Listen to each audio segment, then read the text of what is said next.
So tonight we've got Jonathan Hatch from ASIC who's going to do a short presentation to open the night. But prior to that, I'm going to get Nick from the Blockchain Australia Association to come up and do an introduction first. Then after Jonathan, we'll cut to our panel of the best minds in blockchain and crypto in Australia. So without more to do, I will ask Nick to come to the stage, please. Thank you, Nick. Thanks, DJ, and great to be here for a really good night. And I hear the turnout in the other cities has been equally good. I'm only going to take a few minutes. I just wanted to briefly talk about four things. Firstly, just what Blockchain Australia is up to. Secondly, a little bit about FATF. Thirdly, I've just come back from Paris at the OECD Global Blockchain Forum, and I'll give you some insights from Europe. And lastly, I'm going to talk about the National Blockchain Roadmap. So I'm going to cover those all really quickly.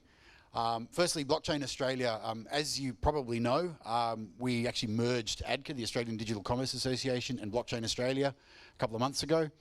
And we're in the process of really building out exactly how the connection between the blockchain community and some of the businesses who were the members of ADCA are going to come together in a stronger way. But there's a lot happening in this space, and by early next year you'll really start to see how we're going to connect the community to some of the businesses and particularly the government in a stronger way. This is our ambition and the whole reason we did the merger. So it's a bit of a watch this space, but there's some cool stuff coming. As I just said, I was lucky enough to go to Paris last week, and I spent some time at the OECD Global Regulatory Forum. It's really interesting. The OECD program is actually run by Australians. So Greg Medcraft, the former chairman of ASIC, runs the OECD's Finance and Enterprise Division, and he's been the sponsor to get the OECD really engaged in developing blockchain strategy. Caroline Malcolm, I'm going to claim her as an Aussie. She's half Brit, half Aussie, but she did her law degree, or both her bachelor's and master's degrees here in Australia, so I think that gives her full Aussie status. She's actually the person who's driving the OECD's Global Blockchain Policy Centre. Probably the most knowledgeable person in the world about the comparative regulatory arrangements across all of the different countries. So we've got these Aussies out the front leading the Global Blockchain Policy Forum. And working really hard now on global alignment of regulation and best practice. Now, the interesting thing about the OECD, they are doing some great work, but I will say that one disappointing thing about the meeting in Paris is it was probably the whitest blockchain meeting I've ever been to. And the reason I say that is if you look at the OECD's membership, it's all the rich countries, which includes South Korea and Japan, who unfortunately weren't that visible at the meeting. But significantly, ASEAN and the rest of Asia is just they're not members of the OECD and they weren't in the conversation. And that's a big mistake because, as people here know, there's a lot of really cool stuff happening in our part of the world. And we really do need to make sure we connect it in with what's going on in Europe. Because left to their own devices, they'll probably take a path that's, well, maybe a little bit more state-centric than some people would like. So we're actually working now on an idea on how we can link ASEAN and the OECD together in a cooperative strategy to basically compare approaches and see who's got the best idea and see whether we can leverage that. So that's going to be a really important move, particularly for Australia if we're able to play the role of a broker in that conversation. The other thing I'll say about the OECD conference, like a lot of these meetings, Libra was a hot topic. They actually had the Libra COO on stage, and along with a series of central bank governors. They weren't actually on the same panel, and there was a reason for that. The central bank governors spent a lot of time talking about their concerns about payment systems and monetary policy management and fundamental things like partial reserve banking and stuff like that. The Libra guys obviously got a different perspective. My takeaway, I think the best thing that's come out of the Libra announcement is it's actually now forcing regulators to think seriously about what a digital currency environment might look like. It's really created a lot of energy in finance ministries all around the world, central banks all around the world, to have a serious think about it. So that is a big win. I think if you look at the Libra proposition, the sense from the meeting in Paris was there's I guess what I'd call the Facebook baggage, and then there's the Libra concept. So the Libra concept, there are central bankers sort of raising questions that do need to be answered if we're going to go down that sort of path. But I think that's a mature conversation that we can have.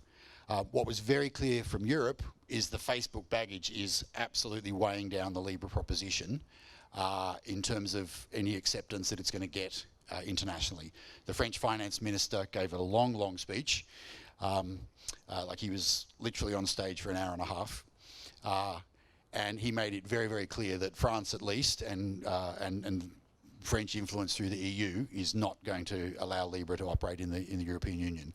And in fact, they've just given a mandate to the ECB, the European Central Bank, to accelerate their research efforts on a digital euro. So interesting. If Libra is able to disassociate itself from Facebook, and the Libra people there were very much doing that, they may have more prospect of succeeding. So it's the concerns about data privacy and you know what might be done with the information, rather than the actual banking and transaction currency proposal, that they're getting blurred, but it's that concern that's weighing down the proposition, at least in Europe. The only other thing I wanted to mention about Paris was the other conversation going on was the FATF rules around digital currency exchanges and their obligations under anti-money laundering, counter-terrorist financing rules.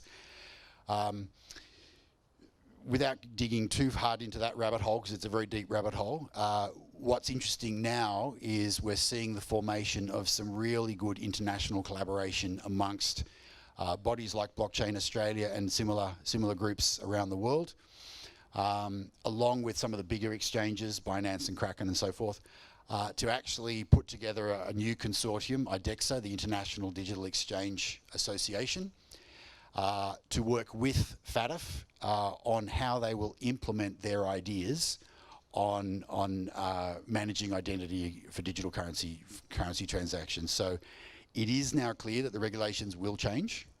The exact implementation, both from a legal perspective and also a technological perspective, very much to be decided, but there does seem to be some good collaboration going on to actually make that work. So hopefully that's going to progress well. The last thing I quickly wanted to talk about was what's happening here at home. And we're probably seeing the first bit of serious energy from the federal government on a consistent basis in this space for a little while.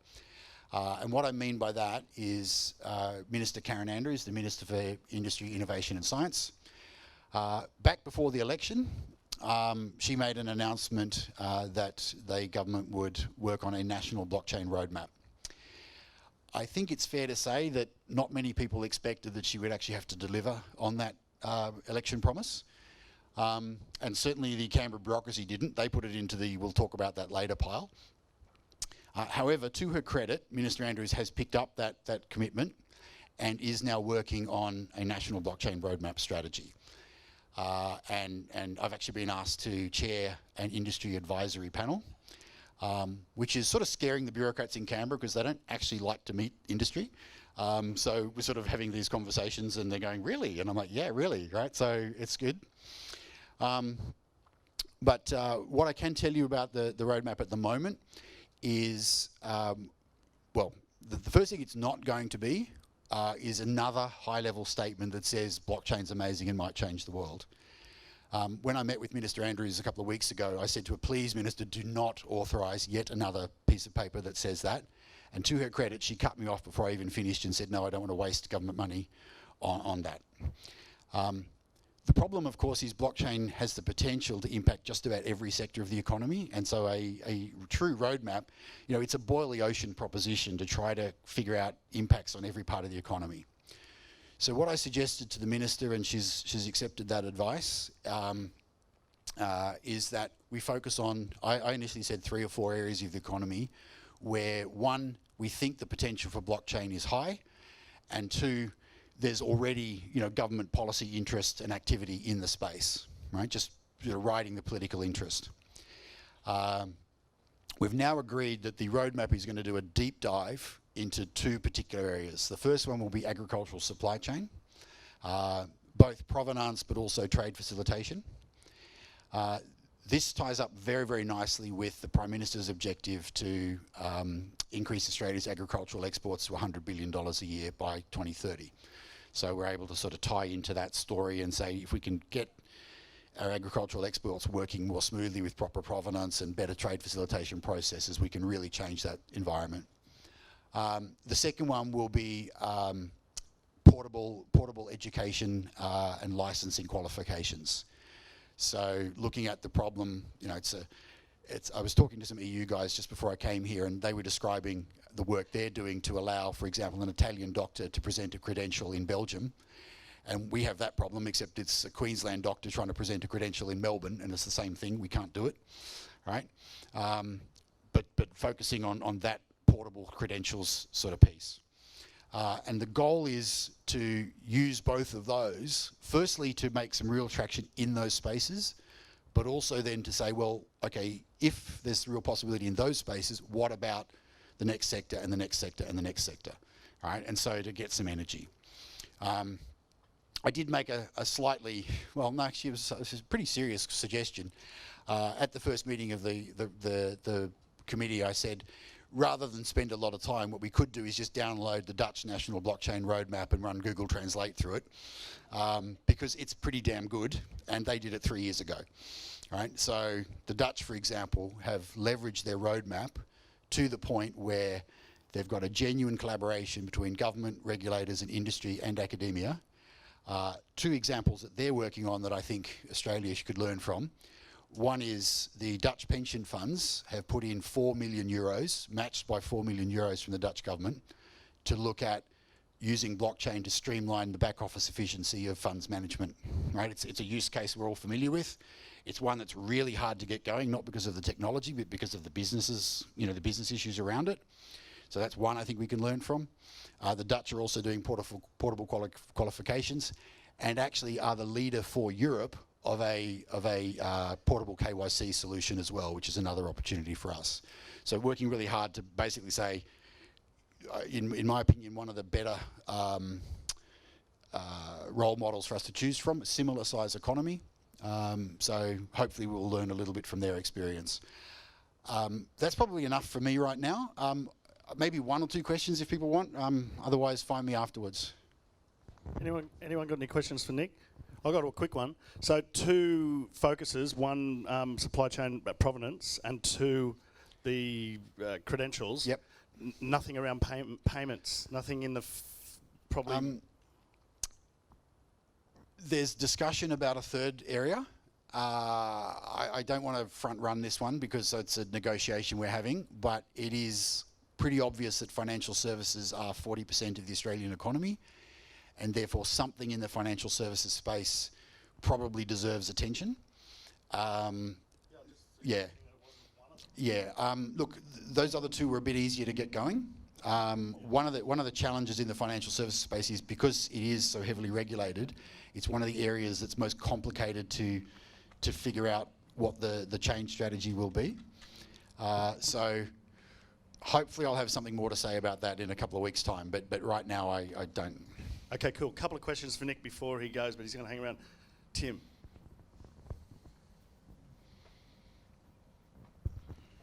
Hi Nick, just a quick one. When you were in Paris, had the digital renminbi, the announcement that the digital renminbi was going to be launched, was that actually, had that come? No announcement. And did that change the narrative? So there was no announcement, but everyone was muttering under their breath that the Chinese are going to get there first anyway. And right? did that change the dynamic of the conversation? Look, because it was not official, it probably didn't really change the dynamic. It was the undercurrent topic rather than out front.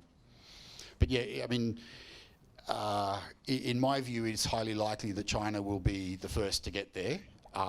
You know, it is part of the Belt and Road strategy, and one thing that China is very good at is actually defining and then delivering on a strategy. So yeah. Okay, cool. One more question. Has anyone got one? Here we go. Here. Anything into the real estate? I'm sorry. What was the question? Real estate sector. Anything we are about to do? Real estate was that? So not in the National Blockchain Roadmap. That doesn't mean that there won't be opportunities to bring new use cases forward. The whole reason I pushed for this strategy was to say, rather than to try to do everything that will take 1,000 years, let's move fast on 2, and then having proven that it works, we can get the government to start to look at other areas. I can say that you'll probably see some interesting press out of South Australia on Monday. So keep your eye on the AFR on Monday. There should be some stories out of what they're doing in South Australia. Excellent. Thanks, Nick. Round of applause. Cheers. Also, I've got lots of seats down here. I don't like seeing people stand up. Can you guys move around? There's seats here and seats in the front. No one wants to sit down? You all happy standing up?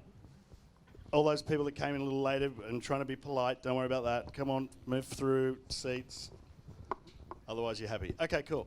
Righto, so now I'd like to welcome Jonathan Hatch to the stage from the ASIC's Innovation Hub, who's going to give us a... what's this called, Jonathan? Is this a speech, introduction to where you're at? So many times. Working? Yeah. Welcome. Thank you. All right, we'll do as a quick opening. Some of you have seen me speak at these things before. It's something we've been engaging in for a while. That's really bright. Putting that aside, I wanted to thank the Meetup organisers for arranging this today. It's important to see the industry coming together to try and make this work and trying to develop into a mature sector to try and get the engagement and the facilitation that other industry bodies get for different sectors. That's important for this area to grow and be taken more seriously going forwards. In this particular case, it's a good example of working through some of the solutions this technology can deliver and working through how these will work going forwards. We've continued as ASIC to engage in this sector, both in crypto, blockchain, and more generally. Normally, I'll skip through, we do things like informal assistance via the Innovation Hub. So for this particular case, and this is a focus of when you actually have a business wanting to use blockchain, and it's important you actually have something you want to do with it, not just blockchain. This industry is, I'm sure you've all seen people going blockchain, blockchain, blockchain. We get it too. It helps if you actually have a business case and you're trying to deliver a solution, particularly if you want to work with a regulator on something or demonstrate something to us. It's unfortunately a small element of this community that drags the rest down. But for those who do want to come into the financial services sector, the hub is one of the points you can engage to deal with the regulator. It is a fairly rare thing internationally. There'll be some academic articles coming out on this in due course. But the importance from our perspective, and this has been going since 2015, we've dealt with about 450 entities, maybe a bit more now, and trying to assist people to understand the regulatory regime. I find it's more important to mention this in this space because you can look at the regime and go, all right, I want to deliver X, whatever X happens to be. Maybe it's things in provenance, but it might have a payments element. It might be things that are working on registry systems. These are all options, and we can work you through the financial services side, similar to you'd be working other people through the tech side. It's bringing that all together as a mature industry is how this sector will grow. What else was I going to jump through? Rather than covering everything off, the main stuff we'll cover off is obviously the ASIC Act and the Corporations Act. I have to emphasise we cannot give legal advice. We do not certify nor endorse. It's not something that the regulators would be appropriate for us to do. Just have to mention that because it is something that some people in this space sometimes struggle with. But regardless of whatever you want to call whatever you're doing, our primary focus will always be, or at this stage at least, is ensuring there isn't misleading and deceptive conduct. Regardless of whether you're calling something ICO, ECO, or you're using blockchain to facilitate something else, don't overpromise. Make sure you can actually deliver what you're claiming and make it clear. If you can't explain it to someone, you need to go back and look at what you're doing.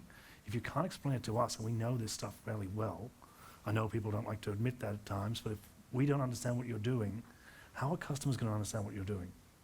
Because they're probably not seeing as much of it as everyone in this room is and as we are. So if you want to differentiate the businesses, the challenge for us has always been to balance between support and, of course, our enforcement functions.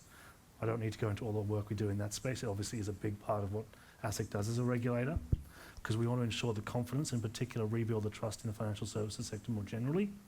This technology has always been around trust as one of the primary sales factors. So it's something for you to think about when you're working through this space. We've given a lot of guidance. We've given updates. We've collected powers from the ACCC so we can make this a smoother integration for those who want to deal with us, because a lot of these areas cover both regulators' ambits. And importantly, we've had to intervene in numerous areas which have been problematic in the crypto space.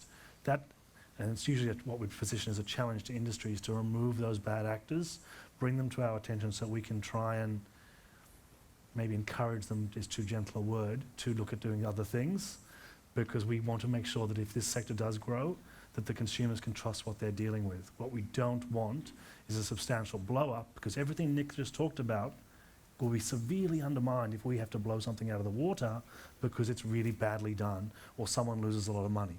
And that's an ongoing risk in multiple areas, but it's a big one in this space, particularly because you're a very small, very early industry. As much as it's a very big thing to people in this room, as a proportion of the Australian economy, it is not, at least not yet. So if you want things to grow, you need to be able to do it as a mature sector. Skipping to the last one, the main thing we would probably want to emphasize is regulation is just part of the picture. It frustrates me that I see a lot of events where I'm going to things, people go, oh, the regulation's too hard. That's just one part. A good example was when I was presenting at one of the universities last year. I said if I could click my fingers and remove all the regulation, what's the next challenge? The consultants admitted there is no insurance for directors. There is no one willing to even buy the services in the case of the business we were discussing. So it didn't matter whether there was regulation, no one was going to buy it. Now regulation is one part of it, and it can be a challenging thing. But in other time or in other capacities, I get sent overseas through, say, DFAT to try and sell Brand Australia RegTech because we want to make our regime a tough regime. It shows it to be a strong regime, and means other countries can comfortably take businesses from Australia and know that if they can meet our requirements, that they can become part of their financial services sector.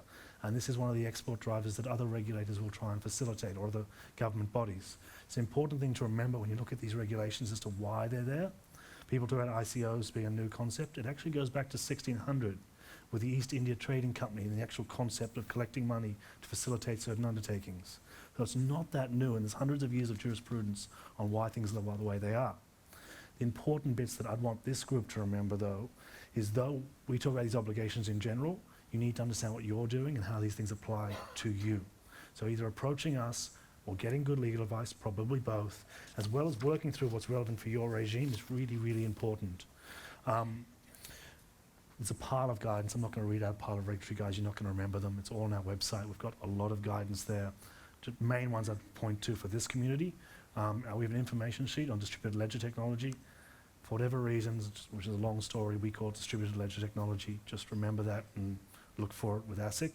The other one is information sheet 219, which is, so that's the DLT one. The other one is 225, which is around our work in the ICO space.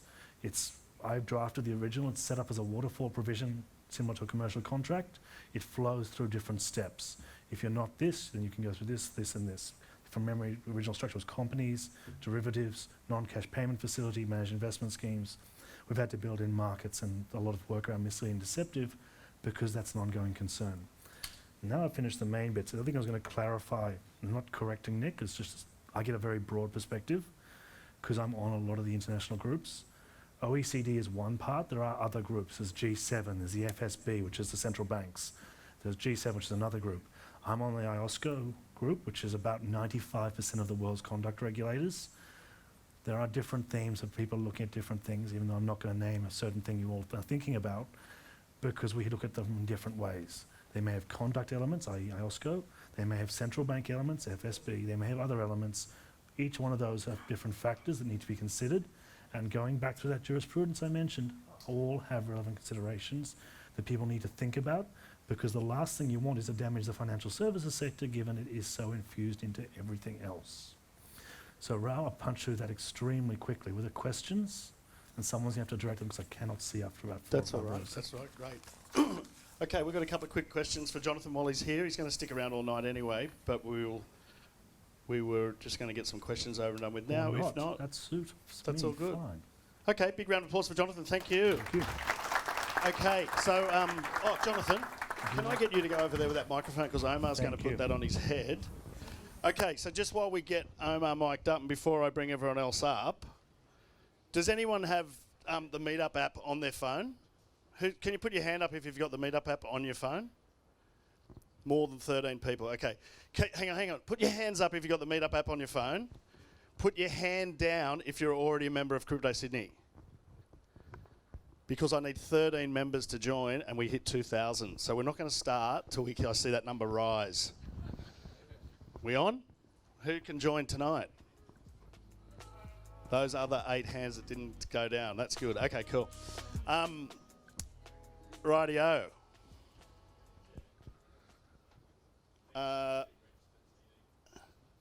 What's that? Did you just? Yeah, okay. Right, cool. Okay, let's get the panel up to the stage then. So I'd like to introduce you to Lucy Lynn, Grant Coulthard, Adrian, Omar. No, not really. And myself. Oh, Craig Cobb. Trader Cobb, sorry. Trader Cobb. Okay, round of applause for our panelists, please. So let me get, you've all got a mic. Oh, hang on. So Grant, can you move along the seat? I'm going to put Craig at one end and Omar at the other end. Do you want to sit next to Lucy? Yeah. Because then I'm going to give you these mics. Have I got another one of these? Do you mics? turn me on? Oh, thanks. Cheers. I'm ready. No, I need you next to Lucy. All right. So that the mics, you guys are going to share. Okay, you turn me on. That's what I was getting at. Grant, you all right with that? Yeah, mate. Okay, cool.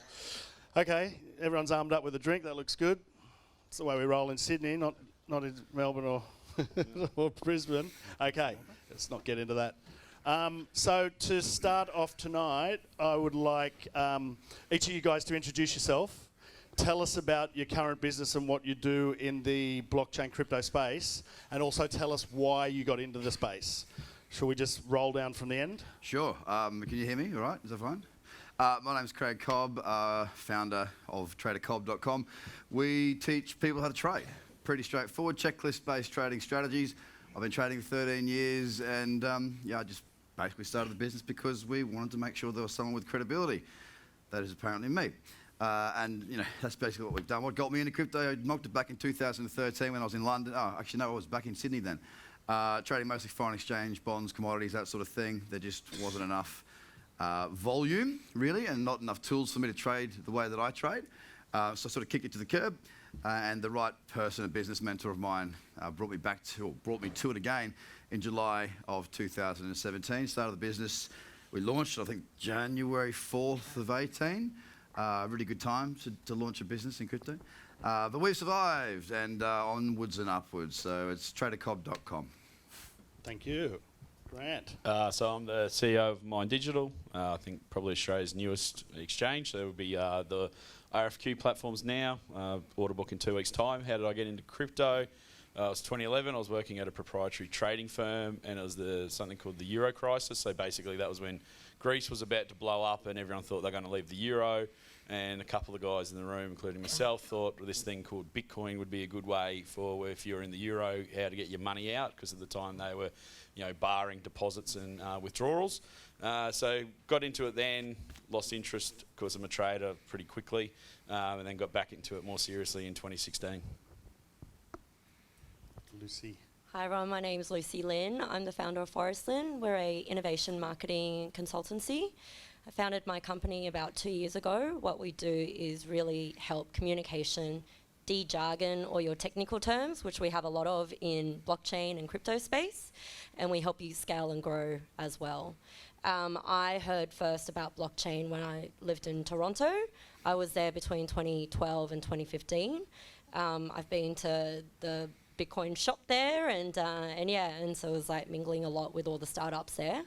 I came back in Sydney about 4 years ago and got back into the crypto space about 2 years ago.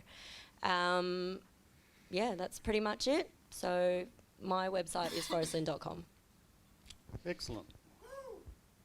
I'm Adrian. I'm from Independent Reserve. Independent Reserve is a cryptocurrency exchange. We're probably one of the oldest and largest exchanges in Australia. We launched back in 2013, so that's over 6 years ago now. So I guess that time has really gone by very, very quickly. It's been a very wild ride.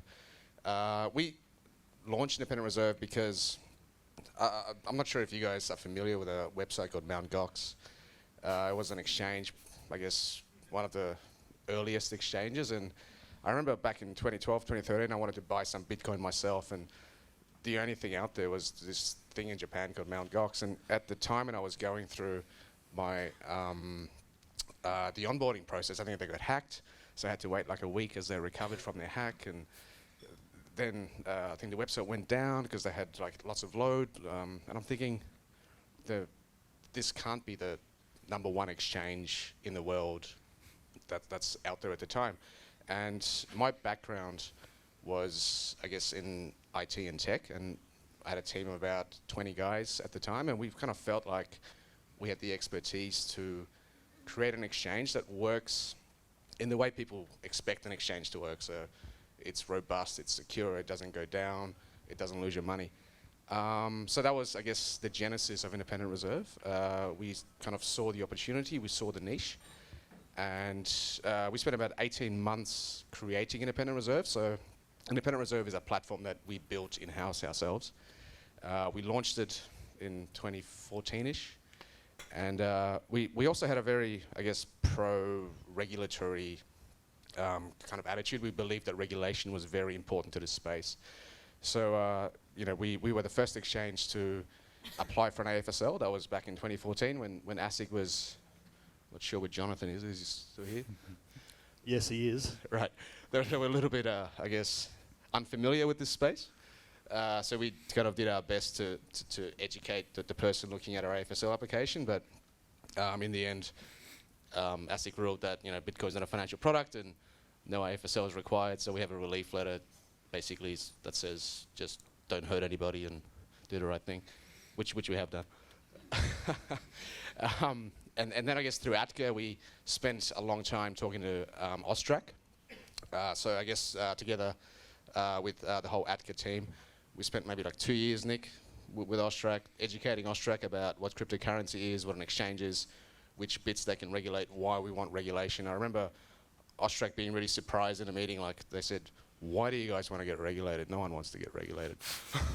And the reason we wanted to get regulated is because the biggest issue in the industry was, and I guess still kind of is the banking problem. So none of the banks like crypto. They see it as an AML risk. They see it as a competitive risk. So the Austrac regulation that came in April last year was, I guess, a large part through the work that we did with ATCA. And I guess ever since that point, we've found the banking a lot easier, and recently we invested in a bank, so it's really moving in the right direction. So that's me, Independent Reserve. Great. Omar. I'm Omar. I head up emerging tech at S2M. So what I do is I headhunt for the top crypto companies globally, mostly the exchanges. I accidentally stumbled across Bitcoin playing League of Legends in 2012. And I couldn't come back. And that's that, is it? And that's that. Okay, cool. So let's crack into some questions. While I've got you here, Omar, let's start with you.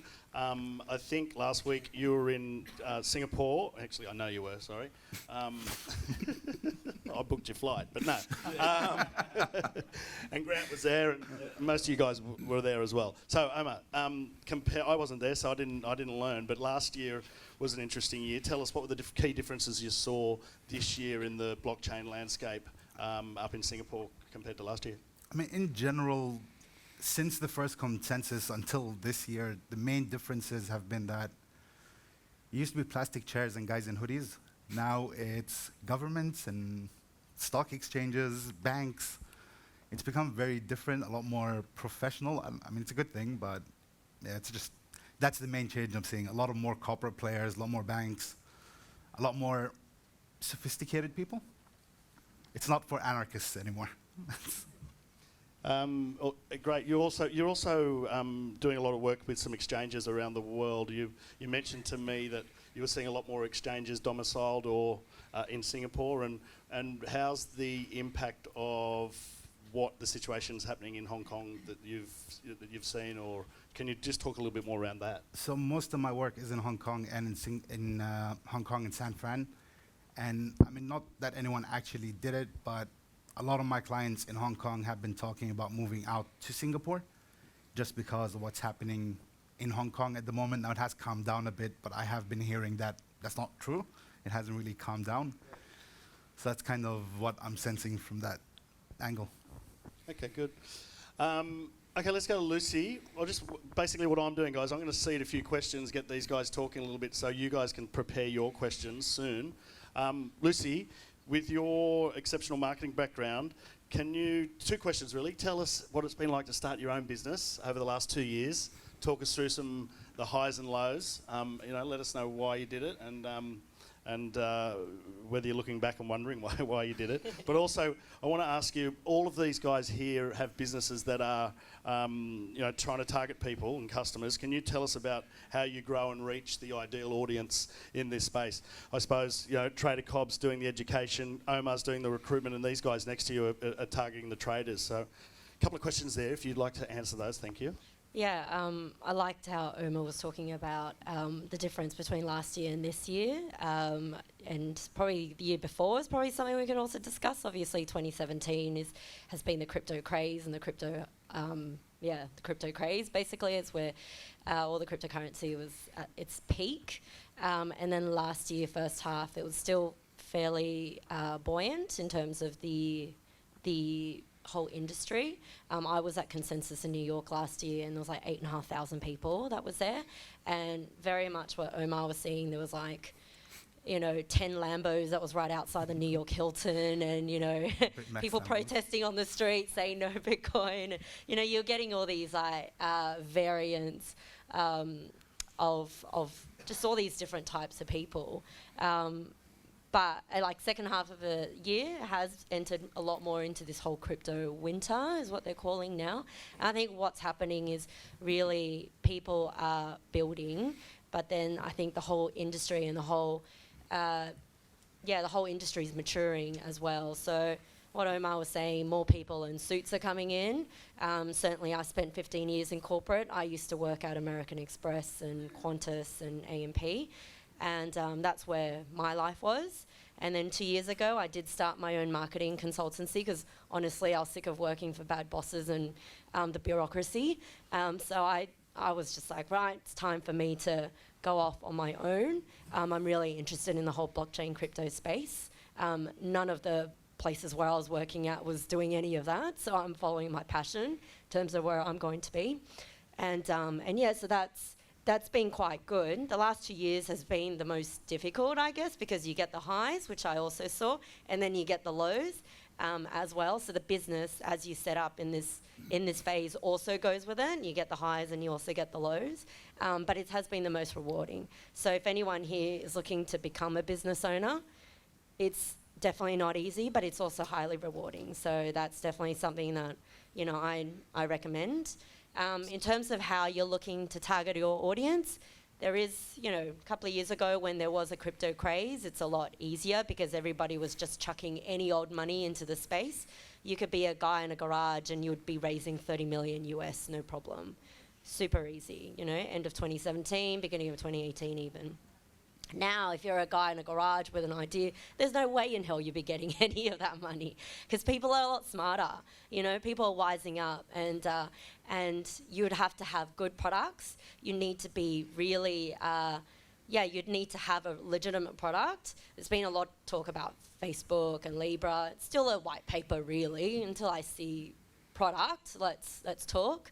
But none of everyone's wising up in this space, and I think as adoption goes and as you can see product, because I spent a long time my career in product and product marketing, you do see that curve of how you're going to get from early adoption to mass adoption, and we're going through that scale right now. So us in the room, we're all still early adopters, we're the innovators in this space. We need to cross what they call the chasm, which is how you're crossing between early adopters and early majority.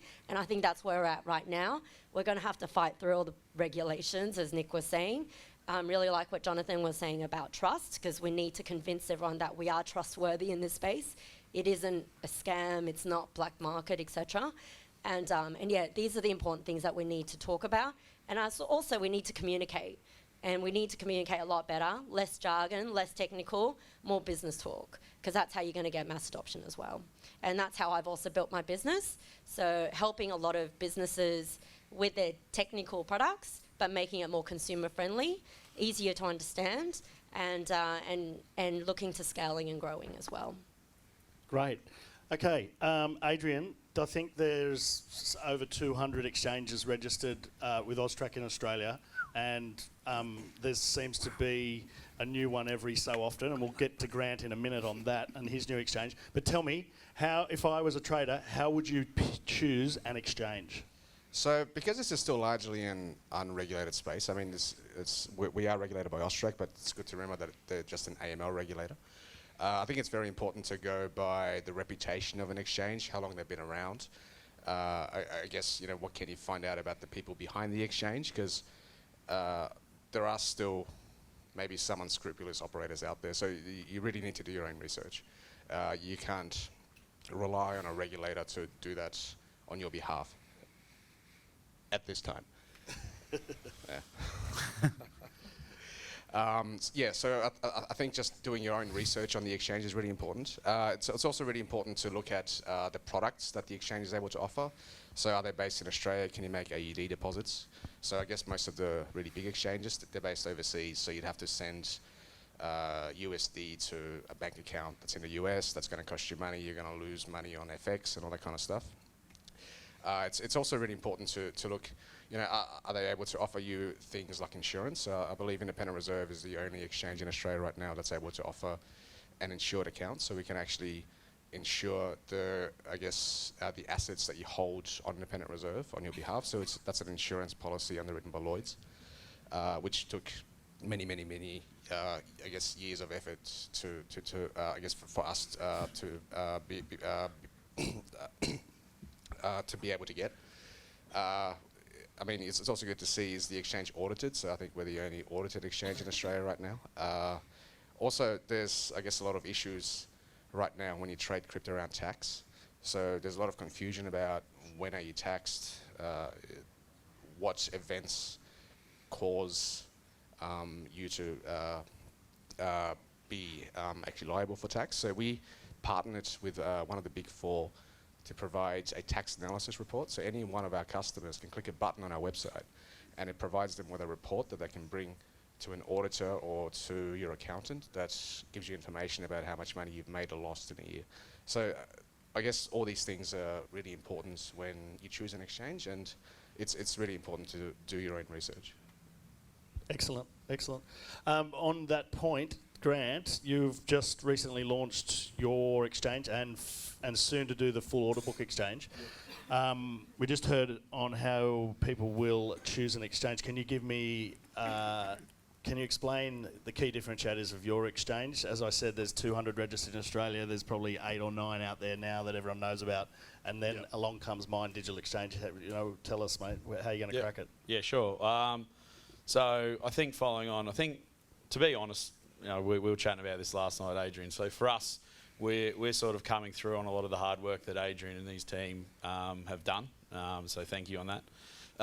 So from our point of view, I guess ultimately we are going to pitch it as, you know, it is an exchange that is really for traders or for more you know, users who are really into crypto and seriously into trying to trade as much as possible. So we're trying to work on having, so we'll have a AUD liquidity and USD liquidity.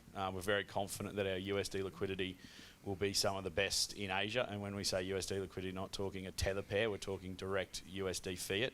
Our AUD fiat, we're confident will be as good, if not better, than the other major exchanges at the moment here in Australia.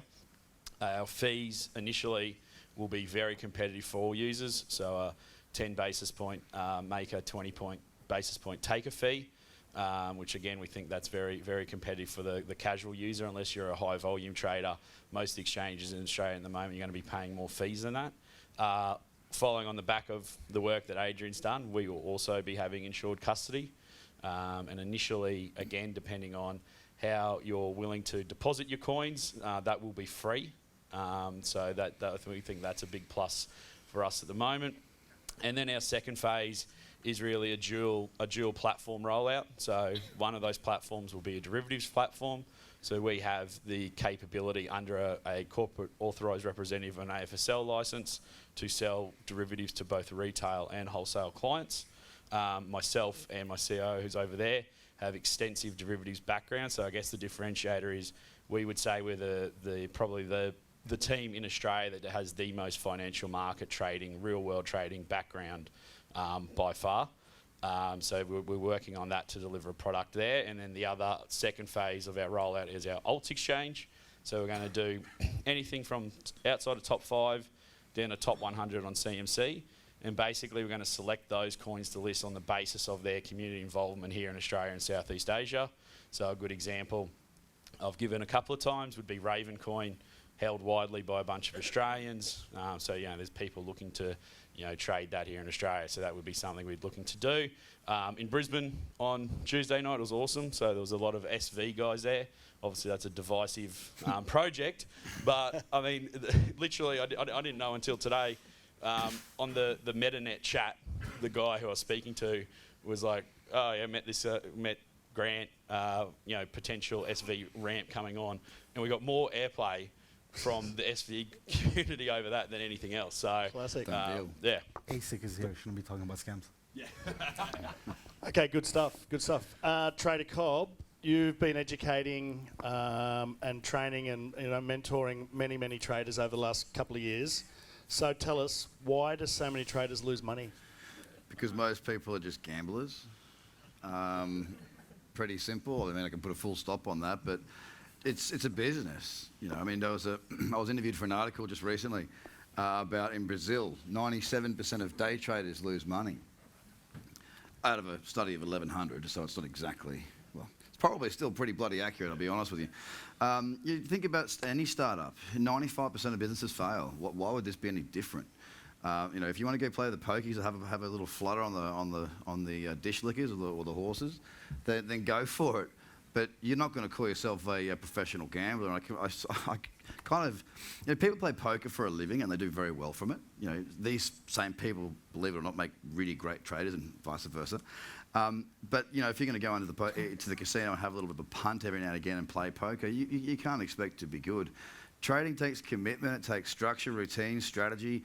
You're basically holding a mirror up to all of your weaknesses. And that's a dead set. That's what I believe anyway. It's a dead set truth.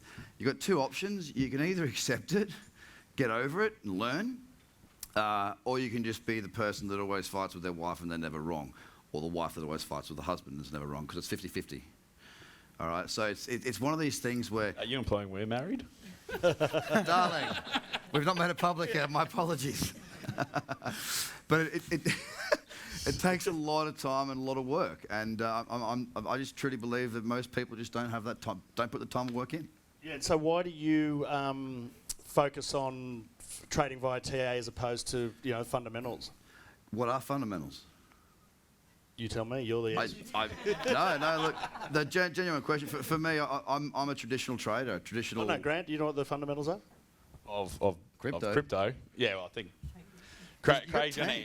He's going to answer this question. So probably in crypto, fundamentals are a harder thing to grasp onto than a stock or a bond. Right. Discretionary event trading, I think, can be quite profitable in crypto. So, i.e., China bans crypto, Bitcoin falls 12%. Trump says Bitcoin's he's gonna do something to it, gets hammered. Okay, good. So let's open it up to the audience for some Q&A. But first, Chris, you still here? Let's just do this Trezor giveaway. Trezor. On your seats, there's a brochure from CoinStop. Welcome, Chris. Thank you. Thanks for coming out tonight, guys. Not every seat will have one, unfortunately, so there might be some spare seats, so you could probably sneak one. But have a look and turn to, I think it's page 2, where you've got the Trezor 1. Someone's got a lucky sticker, a Trezor sticker, over the top of the Trezor 1 logo. If that's you, you've just won yourself a Trezor 1. Someone's got it. Someone's got it. If it's on an empty seat, you want to find it. Quick. Fight to the death. For anyone who's wondering, there's stickers over there on the table too, so you could. Well, and look, if someone gets that, I'll give it to them. I love a good, you know, loophole. Any winners? No winners. Yeah, we have one here. Yeah, we got it? Yeah, well done. Yeah, there we go. Well done. You win yourself a Trezor 1. Thanks, David. Thank you very much. Yes, a big round of applause for CoinStop, guys. They're doing our lucky door prizes for the Roadshow. So, okay, let's open up the Q&A from the floor. Do we have any burning questions? Tim, question from you there. Can you catch? Thanks, DJ. I guess I'll have to do this on the hoof, so here we go. Is Libra going to be the end of Bitcoin alts? Is Libra going to be the end of Bitcoin and alts? Well, I think you've... Oh. I don't know if yes. Security. Tell his English. I think as you said, we've spoken about before, Tim, I think on the Bitcoin side, I think we've thrashed this out the last couple of nights. There's nothing to stop Bitcoin being a part of the Libra basket. So in that aspect, I can't see it being the end of it. Secondly, again, I think from a technical point of view, obviously Libra is a centralised, very controlled basket of assets, and it's a digital representation vis-a-vis Bitcoin being a truly decentralised people's money. So I think from that point of view, it's no threat to Bitcoin. To alts, well, most of them are dead already, so I mean it's barely doing much there. Again, I think we've spoken about this a lot as well. The alts are probably going through a bit of a thing at the moment where you might see 100 emerge and stay relevant over the next little period, but most of them will have to go away at some point. Even this week, I think you saw like another 4 or 5 exit scams officially announced where the team just packs up and goes, now it's a community coin, and they take away the last 5 mil and go on a holiday. So, okay, next question. Questions up the back here. Okay, cool. Thank you. Hi guys, I'm just excited. I just came from Singapore. I founded FinTech Association in Singapore, and it's exciting to see that there's so many more people in blockchain and crypto and DLT, whatever you see it, as a community. And I'm very encouraged by that.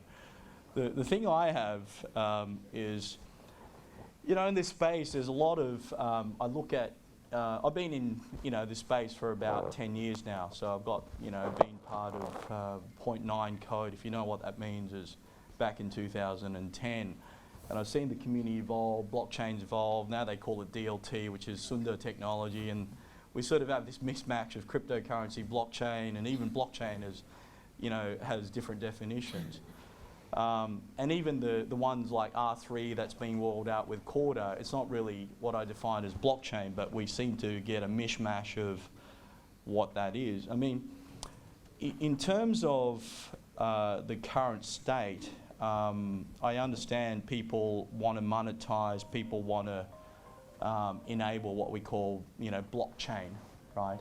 But how do you see the difference between DLT, Sundar, which is 91 technology, to cryptocurrency, to what I define as blockchain? Because everyone seems to sort of mishmash that definition to the same one, where for me it's actually very, very distinct and very, very different. It's like saying, I'll have to get you to get to the question, mate. No, okay, so my question is very simple.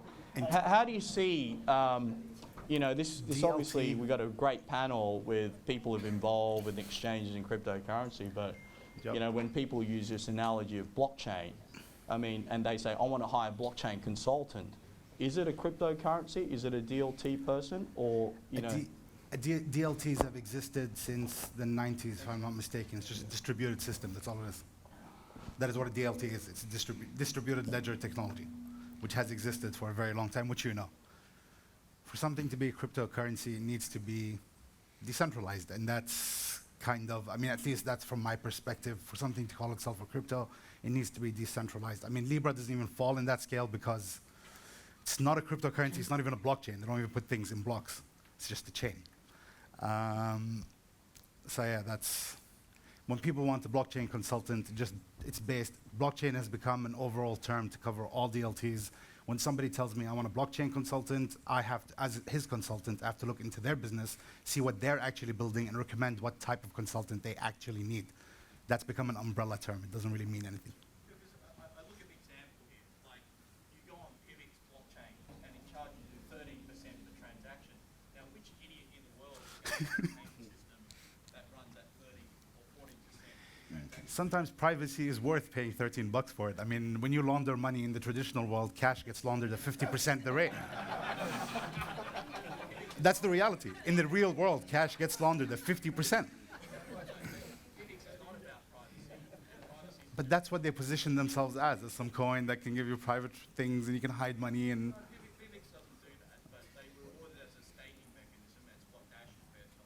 Yeah. So what I'm trying to say is, real money is actually made through these exchanges, right? But if you look in reality, some of these projects look really neat because everyone promises the world, but when you actually look at how much a Bitcoin transaction is, how much an Ethereum transaction is, you'll start realizing the current payment system is actually more valuable and more real.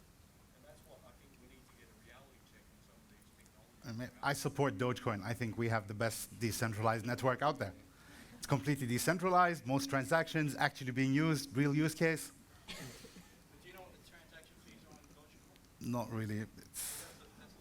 It doesn't really bother me. I mean, Short the banks. short the banks, cool. long Bitcoin. I've got a quick question. I'll come here in a minute. So Lucy, quick question. How are we going to increase enterprise involvement in the space, in the ecosystem? We were talking about this earlier, right?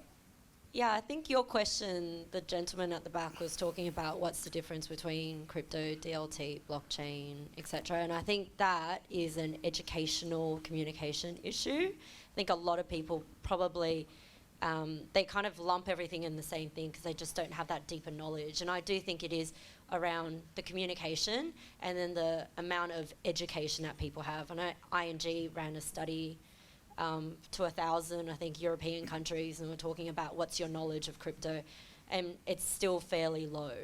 I think the study was like 13% or something. So people just don't really understand it, and therefore, people who are coming into this space and they're just labeling themselves whatever that's going to make them the most money as a consultant, that's what they will say, right? And until these people actually know exactly like, your potential clients, like you can pull wool over everybody's eyes if you can say whatever, like if you've got, better communication, I guess. And I think that's the problem that we have right now is that, there's not enough knowledge in this space and enough education in this space that, and I do think that's why I think some of the scams and all that happens is because there's just that lacking still. And I think the more mature it becomes, people understand it more, therefore you're not going to get confusion like that anymore. Right. DJ's question about enterprise. I mean, a lot of enterprises coming into this space. We all know, Amazon's here, Wells Fargo has just announced their own, JP Morgan, frigging Diamond has always said no, and then he turned around, he got his own coin, and, obviously Libra. And so, they're all coming into this space because they see the potential. Basically, they're starting to see the value, they're starting to see the potential, and I think that is why all these enterprises are in this space. It is going to be hard to compete with them, like from a startup perspective, so how are you going to differentiate yourselves, which is going to be quite important, how you're going to do that, like competing against an IBM, for example, is like you need to make sure you're solving problems that they can't solve, basically. And so you create things that these big enterprises are not going to be able to look at because they're so macro. So I think startups would look at it more micro space, and that's how you can compete against them. Definitely I think enterprise is coming into this space because they're starting to see the value. Great. Question down here. Where's Nugget? He couldn't make it. He's not here. We was going to be on the screen, but I apologise he's not here tonight. What about Nine? That's enough. You're the out of 936 RSVPs that we've had for the 3 nights. You're the only person that's asked about it, Michael, actually. But he's. Yeah, I was with him in Singapore. He's in Thailand now. He's in Bali now. He's having a little bit of personal issues. He's just. I have a question. It's Omar. Yeah. What happened to all the hoodies? Like, did they take? You mean guys like you and me when I'm not wearing the shit? Yeah. Yeah. What happened is that we realized that money is more important than proving we're right. So we told the corporates, please welcome to our space. Let them realize their own mess up. Eventually, we're the ones holding Bitcoin. We're the ones that laugh. Yeah, but did they sneak into privacy or? No, I mean, people need to try. People need to experiment. I'd rather have people in centralized networks than trying to explain to them how this decentralized thing is the real innovation. They're not going to listen to you. It's better to tell them, okay, here, try your centralized alternative, watch it crash, and then welcome decentralization. The real innovation isn't having a bunch of computers do random things. It's that no one controls these things. It's just spread out. There's no more central authority, no more IBM controlling or Facebook controlling or anyone controlling. So and that's like- what people need to kind of realize, and that's going to take time. It takes years for things. Changes like this take years to happen. It's not overnight. So all these people that like fuck the banks, they're still in crypto? They're still there. I mean, I'm still saying it, but they're my clients. I have to be nice as well. I have to smile and say it. Okay, good question. Another question from the floor. One up the back there. Adrian, I've got one while I walk past. What do you see the challenges at the moment, apart from banking? What do you see the challenges are in the space for the growth in the space? So, I guess next big thing in crypto is STO. So I assume everyone here kind of knows what an STO is. So any kind of token you can trade on an exchange in Australia right now is a utility token or a cryptocurrency. And STO is a security. And ASIC regulates securities. And there's a lot of interest, I suppose, right now all around the world about trying to tokenize assets, right? And usually that turns the token into some kind of a security, which means a regulator needs to get involved. And we kind of see that as the next kind of big thing that's going to happen in this whole space. So I guess regulators all around the world are looking at ways to kind of regulate STOs. So the MAS over in Singapore is quite progressive. Looking at you, Jonathan. I suppose ASIC is not quite up to. You got the structures? Yeah, okay. I feel like I should be spending a lot more time with you. You seem to be going a lot to Jonathan. I'm sorry, Jonathan. I respect you and I really want to spend some time with you. Yeah, so that's going to be the next big thing. But in order for that to happen, the regulators really need to kind of come on board. Go the regulators. Okay, glad Jonathan's here. Right, question up the back here. Hi, I just wanted to say something to Lucy. Sharing in your client's success as a paradigm, as a way to bring more people into the space. You have a knowledge that they don't, and if you just charge 1%, then if everything being simply equal, if you have 100 clients, you're making as much as them. 1,000 clients, you're rich. But sharing in the client's success, and really setting out from that viewpoint and then looking at bringing in enough clients that you're sharing in the success of many people, and you've got so much money you sure don't want to tell people how much. I'm sorry, is that a question? He's good. Okay, I've got a question for Trader Cobb. Trader Cobb, tell us 3 things that is going to improve my trading, or 3 things a trader must have in his toolkit. Please. Yeah, good question. You've got to have a routine, which, you've got to do the same thing every day. I talk about trading windows, not so much about it. People say to me, oh, look, I can't trade because I work all day. So did I. Now, I can't trade because of this. So did I. You just got to make that time. And just so you understand what a window is so that you can actually use that information. Let's say the 4-hour candle closes at 10 p.m. Two best times to be trading, from my opinion, on the close of candles, which is a candlestick, which is what I trade from, is 10 a.m. 10 a.m. is the best because that's when the daily candle, one closes, one opens, so that's great. You get your daily 16-hour, 12, 8, 4, 2, 1, 30-minute, 15, so all candles close, which means plenty of opportunity for you to have a look through.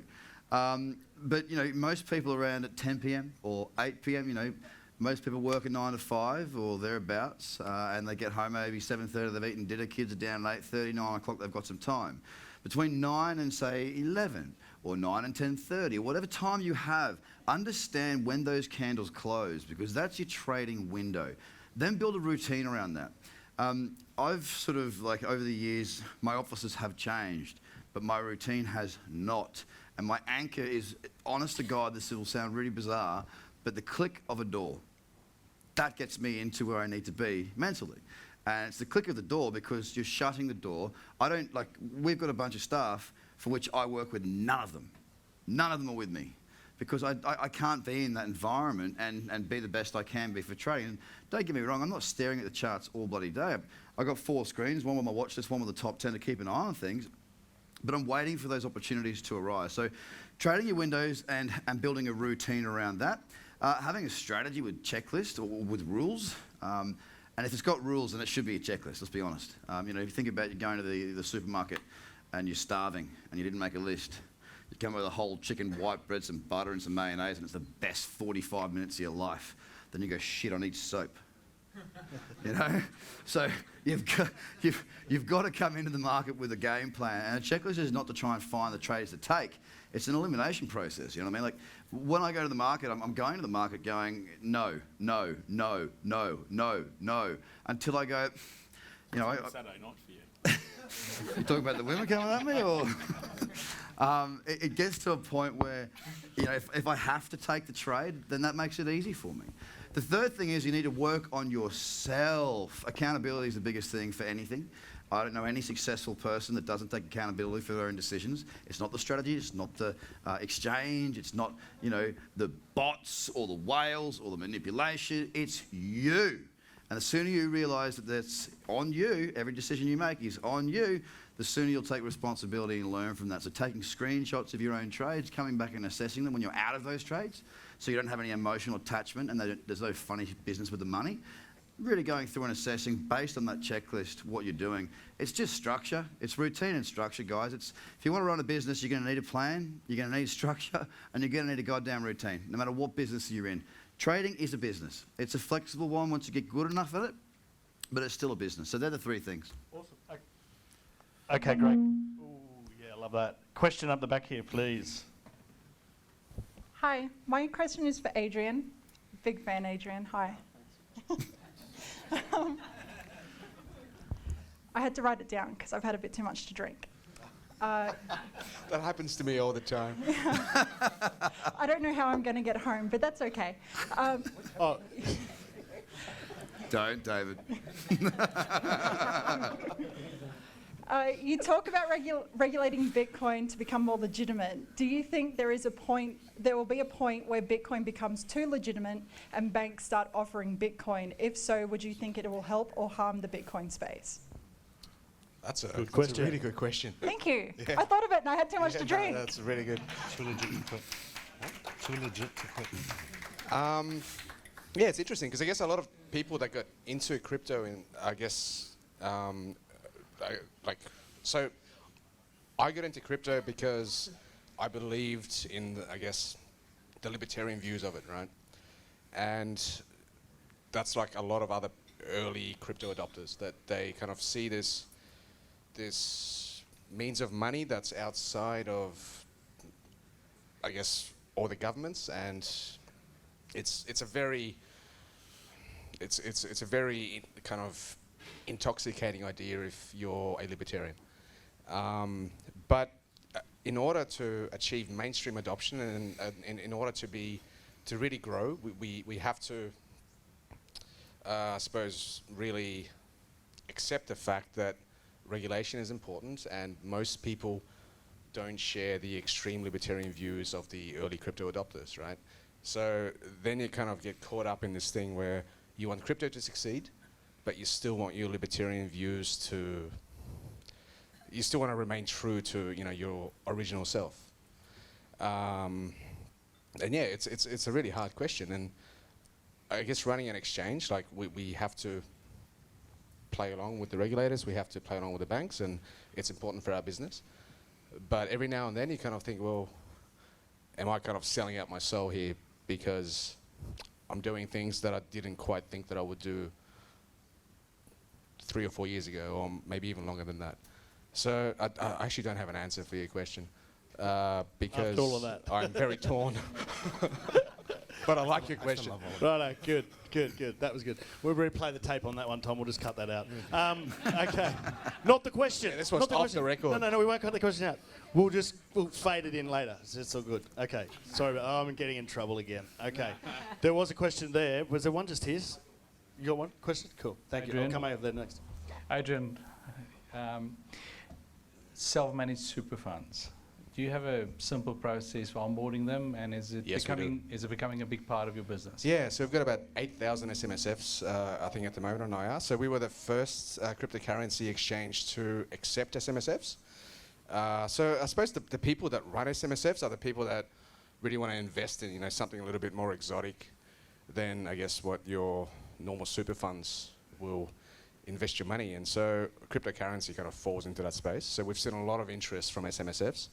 The onboarding process is really easy. Like, you just upload a few docs. So if you're running an SMSF, I highly recommend you have a look at Independent Reserve if you're interested in crypto.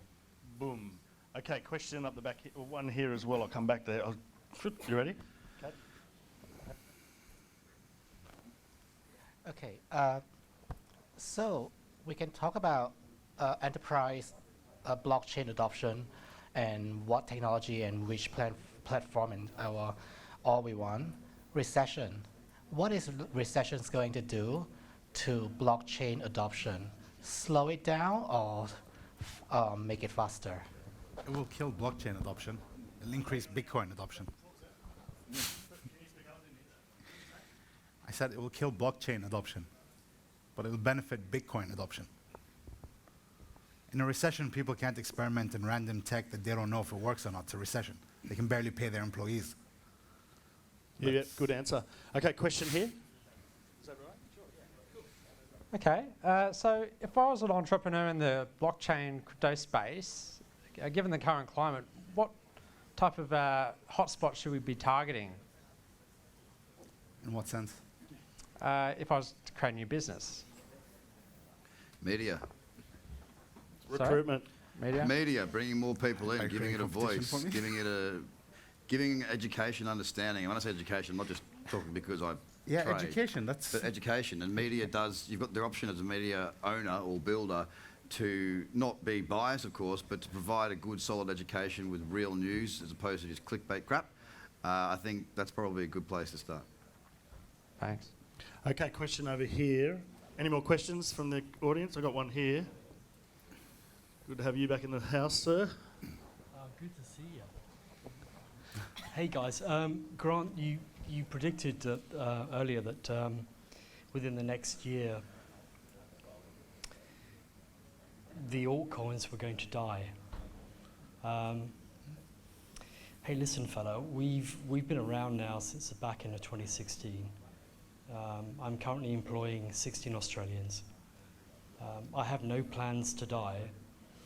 Today we launched a deal that would allow ordinary Australians to earn 20% cash back on their fuel bill, which I think is a great public service. I think we need to be a little bit careful. I know you're cracking off with your exchange, and I wish you the very best of luck with that. In fact, I would wish any blockchain or crypto business the very best of luck. I think we need to do a better job in Oz of supporting each other. Incent doesn't regard itself as the be-all and end-all. What we regard ourselves is as an on-ramp. If I can bring someone who knew nothing about crypto into the ecosystem, then I can make it possible for them to transfer to Bitcoin, very quickly.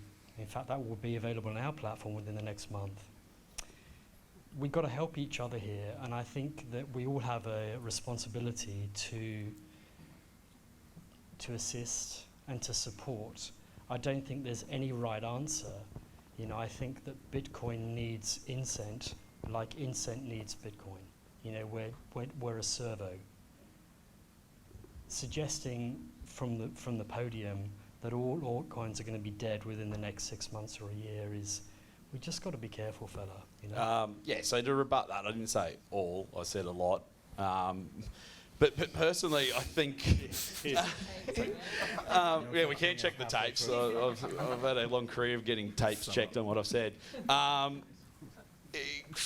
We'll start off in my defence. I think if you want to, I'll dig up a bunch of my ledgers. You can see how many altcoins I'm bag holding in there.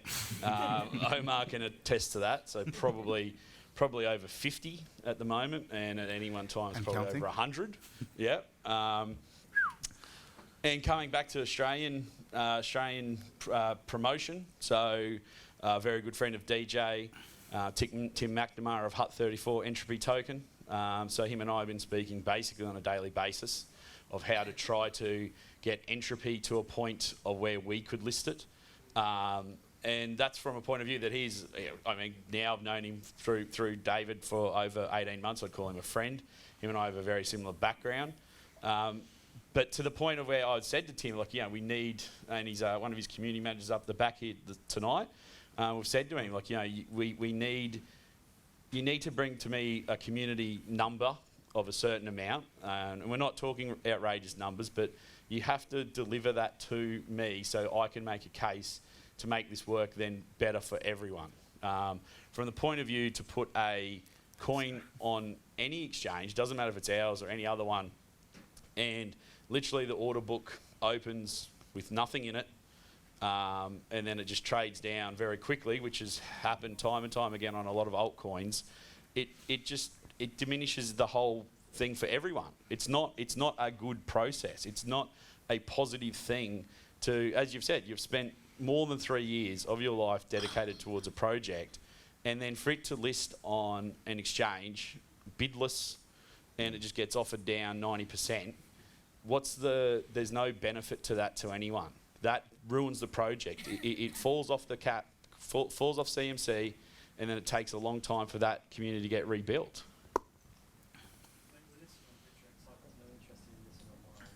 Well, that's all right. Well, good on you. One more thing. Your token price has nothing to do with your business. If you have a crypto business that is genuinely a business, as in it generates income, then you don't care what your token price is. It's like a share that doesn't have shareholders. It's literally like having a share where you don't have to report to anyone. Whether your stock price goes up or down, no one cares. As long as your business is running, it's running. And as long as they're delivering value, people will use your services. Did you just say income and relate it to blockchain? Yeah, I know it's a big sin. Whoa. Okay, cool. I recruit for this, for everyone in the space. Still haven't seen a single business that doesn't income. I love the war cry, I really do. But I'll also say that some of the people in the space, supporting every business or every person, it's a wonderful ideal, but it's not the right way to do it. Personally, for me, there are people out there that are not good at all. People that have big followings that are not good. They are not good at all. They just have a certain demographic that all follow them. And unfortunately, in this day and age and in this space, everyone, all they care about is how many Twitter followers you got or how many bloody YouTube followers. Like, what? Why does that? Because that's the currency of cryptocurrency. Really, that is the currency. It's a social media currency platform, so to speak. So I get what you're saying. Like, we should all work together. And I can 2 thumbs up for one top bloke. To you, I agree with you completely. I wish you all the best of luck, but don't try and work with everyone because there's some complete wankers out there. But it'd be good for Incent to go on your podcast too. So you should swap details, guys. Okay, let's move it on. Here's the next question. Thank you. I think question Lucy and Omar, if I can direct it at yours. I totally agree. I think for adoption, we need to bring it back up to solving specific use cases as opposed to talking technology just for technology's sake. So question to you guys, where do you guys see the top 3 use cases we can solve for to help adoption? So I think personally the Bitcoin to me solves some key use cases and things like the power stuff like Power Ledger. So what's your point of views there? Thank you. Good stuff. My answer? Top 3 use cases? I mean, Blockchain or crypto? Like blockchain? Either, I really like identity. I think identity is really, really important. If you look at what's happening with the world of refugees, for example, it's really sad how people are driven out of Syria and they can't prove themselves. They can't prove that they're a Syrian doctor. They can't prove that they're a Syrian lawyer, when they go to a new country. So I think identity would be fantastic, like if everybody could be, privacy and all that, but if we have better use cases for identity and then proving who we are would be fantastic. And I know the UN is doing a lot of good things around refugees and using their building blocks program. So what they're doing there is that they're going into, I believe it was Afghanistan, and all the refugees that are there, they are identifying them, and then everyone's being given a mobile phone. And then now they can just go into a food storage place, and then they can just use that to kind of, identify who they are, and it's all using blockchain technology. And I think that's fantastic. So I think identity, and especially around the cases of refugees and the displacement of people around the world at the moment, I think is a really good use case, and I think we need to all support this.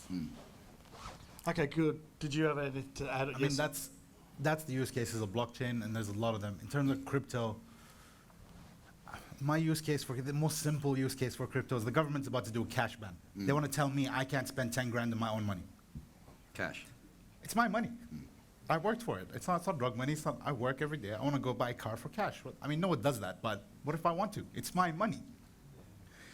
So this is where crypto comes into it, but that's too anarchist. I mean, I guess the blockchain use cases are the ones that are actually worthy of noting. The crypto use cases are very different to that. They're Talk about that later. Okay, question over here, and then one. So one there, one here, one there, and one there, and then one over there. We've got to go. I'll work my way back across there. Did you want another drink when I come back, or you've had enough? No. Do you want another one or not? No, I'm going to refill. Oh, you've already gone. Okay, that's fine. Hey guys, good to see you. I No promise Chloe. I won't ask an economics question tonight. Could you explain? Can you explain where you're from, please? If I have to. Chloe White from Federal Treasury. You guys know me.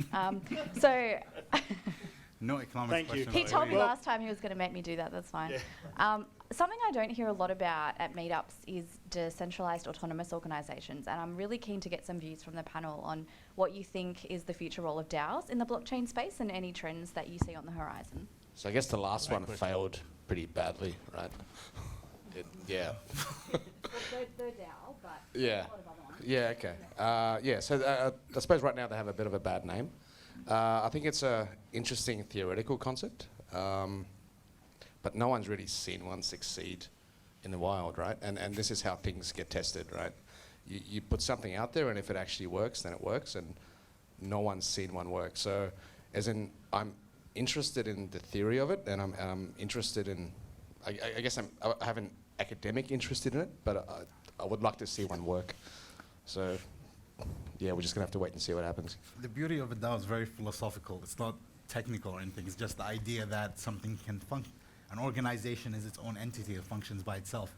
But as Adrian said, no one has actually done it yet. It's 4 Minute Mile. What? The 4 Minute Mile. I have no idea what that is. Any other? These bloody millennials. So Roger Bannister was the one Never who... had to from anyone. It's running. It's running. No one. Anyone else on the panel got comments on that question? Grant? On a DAO, I guess at a micro level, there's being accused of not supporting Australian projects, but an Australian project called Tide is working on a decentralised autonomous bot. So it can execute various different things. So on a DEX, for example, it can auto-manage your wallet. So we're working with them over some very interesting things. So at the moment, they're also doing it on data privacy, but the bot could essentially be extended out to do many different things. So cloud custodian, for example. So you can feed into it the idea of having multi-sig, sequential sig, and things like that. So I think that's probably the best application I've seen so far. Great. Anyone else got an answer to that? No? Cool. Next question was here somewhere, wasn't it? Oh, no, it was... Oh, here. Ready? Hey guys, I don't think my answer has like a technical response, but I'm curious what you believe as to the end state of public chains, specifically, do you think that that the equilibrium state will include multiple chains, or do you think that eventually there will be a sole winner in the public space? Maybe people have private chains somewhere, but like, in terms of what people use as a currency or maybe a universal computation machine or whatever, like, what do you see in your heart as the future? I think at the moment you will see several there, and they'll probably have some specific uses. So obviously everyone probably in the room knows, obviously at the moment Ethereum is becoming like the DeFi chain, and that's a big thing that it's doing. And potentially, other public chains might be, specifically, architected and pointed towards other things, or go out there and court certain projects to bring them on there to do that specific activity. But yeah, that's what I think. So I think, yeah, you'll end up with several that do different things.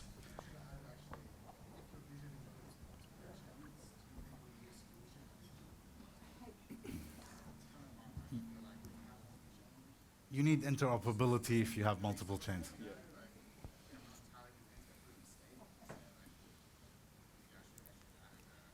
It's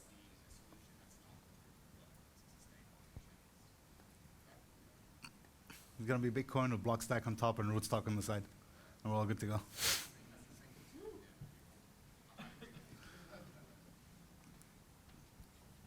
Yeah, I think as I touched on, interoperability will be a big thing. We're seeing more and more work done on that phase. So you would assume there's some guys out there have done some very interesting stuff so far in that aspect, and you would think that's going to keep building. So yeah, I mean that could make it easier obviously for multiple chains to occur once that sort of is in place. Okay, I've got a question over here. Yes. That's the way I roll. Craig, thank to all of you. Craig. But mostly me. Of course. Seriously, thanks, because it's good. It's actually good to see an investment banker, someone who actually knows market. Thank you. Someone who also knows investment instead of a bunch of gamblers. Well, no, also, thank you. What do you find that's really missing in the market right now that can actually help investor, a millennial, or anyone else that is thinking about investing or going into crypto? What do you find that you can help them the most? And this can go to all of the panel, but what is missing? What do you think you can help them the most with? Well, from my point of view, I mean, I speak to a lot of my mates that are still in London and New York and that are still trading for, the different houses and whatnot. They know the volatility in this space is absolute madness. And if you're a trader, well, what do you want? You want volatility. That's our game, right? One of the biggest holdbacks for that money, whether it be a millennial or my grandfather, is it's risk. Anyone who's got a bit of money that they've made it for a reason. And the first rule of trading is keep what you've got. And I think that's kind of the first rule of life. I mean, your first money you make when you're younger or whatever, you tend to, spend it. And then you go, oh, might have to go get some more of that stuff. And you learn your lessons, right? But it happens. But one of the things that I find very, very, very frustrating that Grant's very aware of is the inability right now to just do something so simple as what the normal traditional markets do, which is I want an entry and a stop loss in one order. It's that simple. Now we do that. Someone does that properly. And when I say someone, you've got platforms out there that are offering that, but they've got no volume. So you need volume. So I'm forced to trade where the volume is. Now, if I'm going where the volume is, but the orders suck, I can't go to bed at night with an order raised. I can't sit there with a naked order. I've got to have a stop loss in. Now, if I'm not in a trade, I can't have a stop on that trade. Does my head in, costs me a fortune in opportunity cost. I think that as far as the development of the space, the trusting of the space, the more money coming in, because we need more market cap, of course, to rise the tide. These are the people that have the money. They're just not willing to participate other than maybe buy and hodl and be involved. And then you'll see new prop desks pop up everywhere, left, right, and centre. You'll see the first crypto investment banks that are actually real things, as opposed to just an idea of some wonderful human who thinks about it. So I truly think more risk measures and more ease of access to management of that risk, and also the issues that we have around it seeming somewhat complicated around the whole hot and cold wallets and this and that and the other. I think that's a hurdle that also needs to be overcome at some stage. Okay, I've got a quick question, probably for Adrian and Grant. DEXs were all the rage last year, and gone a little bit quiet now. I'm not quite sure. What's your thoughts on them? Are you creating your own, or where are we at? Yeah, so obviously this year we're seeing Nash and Binance DEX launch. So far, probably mixed. I mean, Nash seems to be operating as they would have expected it to, and the Binance one probably operating suboptimally to what those guys would have liked. I think they've done a great job of giving a lifeline to some projects though by coming onto that DEX and giving them profile that they wouldn't have had otherwise. I think longer term, if the technology issues get solved on the DEX, from our point of view, that would still be very hard to compete with in some aspects, especially around, obviously, they would be free of any regulatory type aspect. Again, though, the legal side, as we're reminded constantly by our good friends here, could end up being quite different around, you know, depending on where the server is, might fall into some jurisdiction from a legal point of view. So yeah, I think in the immediate sense, not concerned with it. In the longer term sense, yeah, probably a concern. Yeah, I agree. I mean, there's a whole bunch of things that kind of keep me awake at night, and this is not one of them. Yeah. So what is that? What's keeping you? What's keeping you awake at night? Let's do this. No, like in work-wise. I have my own fears and things, as we all do. I'm happy to discuss them off stage. Okay. But yes, look, I don't really see them Debtors, what's keeping me awake as at being night. a Clients who large don't pay their competitive threat invoices.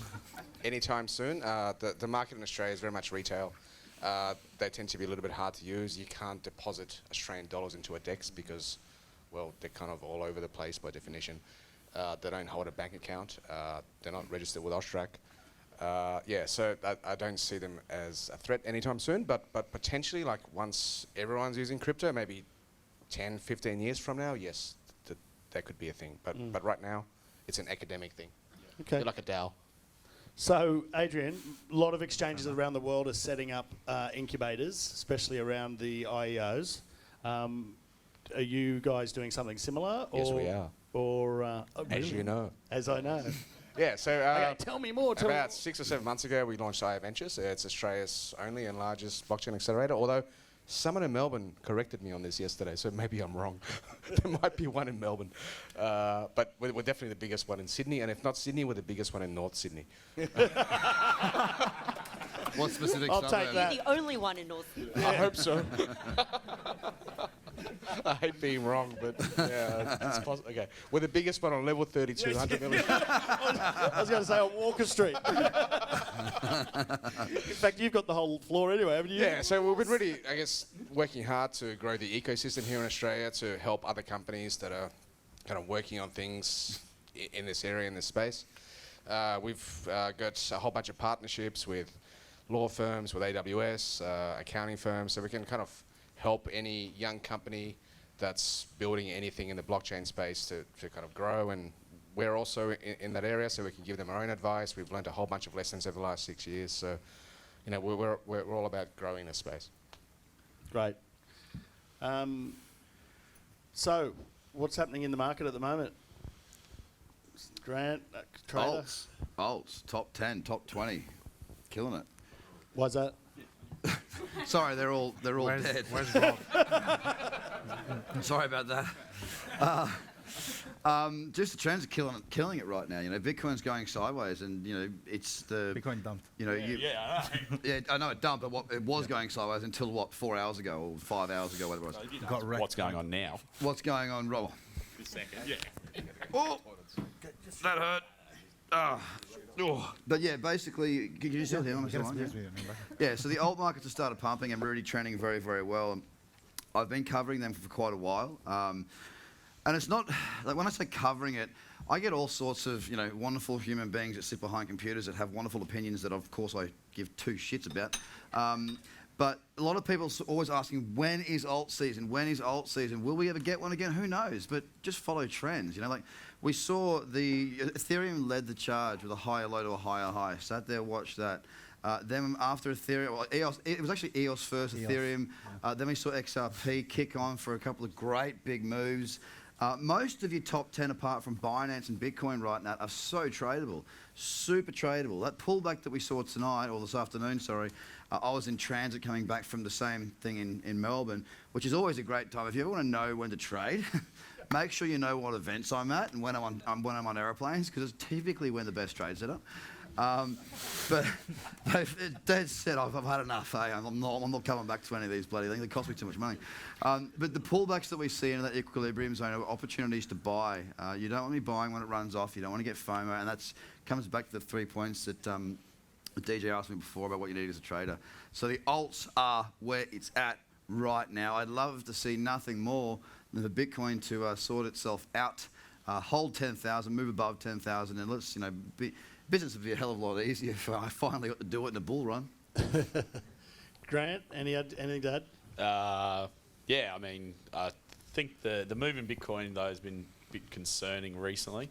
So it's on decreasing volumes. The market is looking quite thin.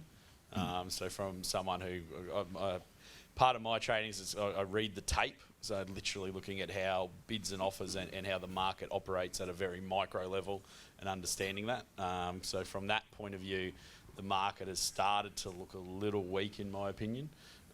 We've not necessarily had any really good reason either for it to go lower. So, obviously, yes, we've had the easing of the Hong Kong tensions, but, it should have traded higher, I think, on that, and it didn't, and now it's not looking so great. Obviously, as an exchange, I wanted to go up, but personally, yeah, I think it's a little concerning. On the alts, I mean, again, when I was saying that before, I wish they all go up. I have fucking shit tons of them. My material wealth is 5 times levered to alts than it is to Bitcoin. So I'm not saying that. Aren't you about to launch an exchange that's going to have 30 alts on it? Exactly. So I'm not saying that from a point of view of. And is that how you earn your income? Yeah. Somebody needs a marketing manager. Is your wife not having a baby in January? That's true. Do we need to go and trade alts on your exchange? We do. We do. Are they going to be dead? Yeah. No, not all of them. Not all of them. That's my point. Rob, are you still in the house? Yeah, he is. Oh, no, he's not listening. He's negotiating up the back there. He's still there, but he's not listening. Hey, I got a question on that though. Like you're talking about Bitcoin, how thin the books have been of late. Questions I'm getting like tonight in the room, but also online, all that sort of thing. To the whole audience, to the whole panelist group here. What's Backed going to do in your view? I mean, do you give 2 shoots about it, or is it a big deal, or is it no deal, or is it just another sort of branch that the tree grows? Good question. So I think the. Do you want to explain what it is first, in case people don't know what it is? Me? Yeah, okay. You can. Yeah. So it's a physical settled Bitcoin future, backed by, pardon the pun, by ICE. ICE is. Basically, so in the world of futures, you have the CME, which is the largest futures exchange in the world, the Chicago Mercantile Exchange. ICE is the Intercontinental something exchange. Intercontinental Exchange, yeah. It is the second largest, so it's doing like a rival Bitcoin future, but it is physically backed. So you can't settle. So the CME contract at the moment, if you go to settlement, aka the contract runs out of time, we just give each other US dollars. When it goes to Backed, you have to give each other Bitcoin. So Backed open up their repository, was it 2 weeks ago? So if you want to be a serious participant on Backed, and by that we mean a trading house, a market maker, or a very large exchange, i.e. like a Kraken, Coinbase, etc., you've started depositing your Bitcoin into the repository, and obviously the trading gets off, I think, next week. So last week there was a bit of hype around the Backed coming online because it's literally sucking Bitcoin out of circulation. So those Bitcoins have to go in there to facilitate this settlement facility. So that initially looked good. Sorry? Last week there was 4. Yeah. So 4 Bitcoin. Yeah, exactly. So you would hope that gets a lot more over very soon. Not as much as ICE hopes. Yeah, exactly. Well, so that's been an interesting thing. So there's guys in this room here who we met with ICE personally over Backed basically a year ago today. And they were still coming in and still did not have the contract specs of the future to roll out. And they were telling us they were going to launch it in October last year. So it's still taking this long time to get there. They're still working on the repository side. They're still trying to link it into the Fidelity custodial offering, because obviously that would give the big houses a lot of confidence if if Fidelity's attached to it. But yeah, longer term, if it can, as we know, one of the big memes on Bitcoin at the moment is the limited supply, and the supply being lost, and that being an artificial driver to get the price higher. I think anything like Backed, if it starts to get really good traction, can potentially help take that supply out of circulation. Good answer. Thank you. Okay, questions from the audience? I just To the exchanges, you've talked about regulators tonight, but you've both mentioned about self-managed super funds, but you've not talked about ATO being the regulator with respect to, are you working with them? Are they giving any feedback? Because I've read in the paper, or through different sources, that they've got big issues about these self-managed super funds going into crypto with no regard to their investment strategies. Yeah, so I think that's it's a very good question, and it comes back to a general part of SMFSs that now has existed for really 15 years. So a good friend of mine is an actual prosecutor in the ATO on that side. So he's prosecuted, I think, over 400 cases now. And it goes all the way back to literally, you know, people would go, I'm going to retire. What are you going to do? They went and bought the local fish and chip shop. And the ATO would knock on their door and go, well, that's you bought one asset, your entire wealth and your livelihood's leveraged to it. Yep, you're not allowed to do that. Then it went into art. Well, I bought this painting. It's an investment. No, it's not, mate. It's in your freaking living room, and it's gone down. So this is not a new thing. So yes, crypto and Bitcoin specifically is the newest incarnation of it, of where people are flaunting the rules around SMFSs. The common theme to all of that is they don't pay any attention to the investment strategy. Exactly. So Which the auditors have been signing off. Yeah. Oh, you could easily do that. I mean, and but that's up to. So then you're going to get a remedy from the ATO. From my point of view and from Adrian's point of view, I think he would echo this. I can't reach into your fund and know your allocation. So you know that. So from my point of view, the way you do it to be, I guess, prudent is you stick to, you know, the ATO is very clear over this, you know, principles, diversification, and all that. So.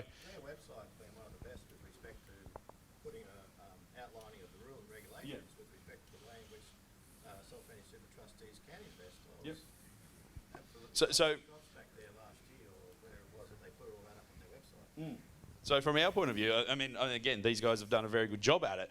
The reporting that's being done is what is sufficient and required from a SMFS to do that. What I was going to ask is, Adrian, have you had any discussion with the auditors with respect to those KPMG reports? Yeah, so we've talked to a lot of SMSF auditors, and we really wanted to make sure that the reports that we produce have all the information that an auditor needs to audit someone's SMSF. So, I mean,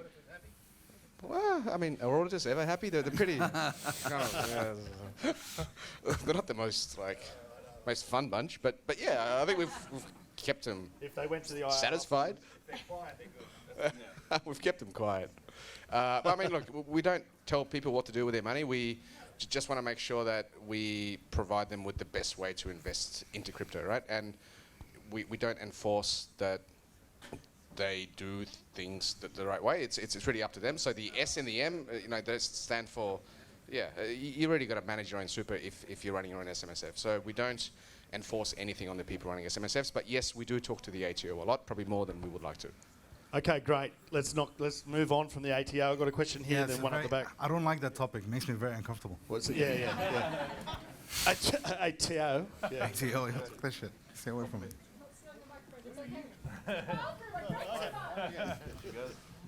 Adrian, your friend's leaving. She's coming back though, apparently. She's got no way to get home, and you'll be back. What's keep? Oh no, mate, you're on before we get in trouble. Adrian, got your attention. So I'm a independent reserve customer. Oh, great! Love your service. Woohoo! Thank you very much. Been audited, everything. Sweet. Happy to hear it. Very, very good. Thank you very much. 2 questions. Flipping coins. Some exchanges offer a service where you can swap coins. Right. But as yours doesn't, you have to go back, sell back into Aussie dollars or whatever currency you want to use. Yeah. Is that right? Yes. Will there be a swapping service coming? We're thinking about it. I mean, doesn't seem to be that much demand for it in Australia, so it's kind of a business decision. Okay. But if there's enough demand, then we'll add it on. All right. What about taxable event? If you're going from coin to Aussie dollar, okay, so flipping coins, for example. You're going to go between coins, avoiding a dollar or whatever the fiat currency is. Does that become a taxable event or not? So there's a few things that we can't advise you on, and one of them is tax. All right. So, yeah. Okay, we'll avoid that question. OTC market. 3 questions. What's your feel on OTC versus the current exchanges? So Nick, that runs our OTC desk, is at the back. So if you need to do any deal like over about 100K, have a chat to Nick. I just want to know. We only charge 3% at Crypto Sydney. We just 2.5 tonight, actually. Medium. On a special. Yeah, so Nick, we'll set you up in the office out the back, no problem. So we were Can I ask that question? Like, how do you feel about the market, like OTC? How many questions do you want to ask? No, just that one. My last question, promise.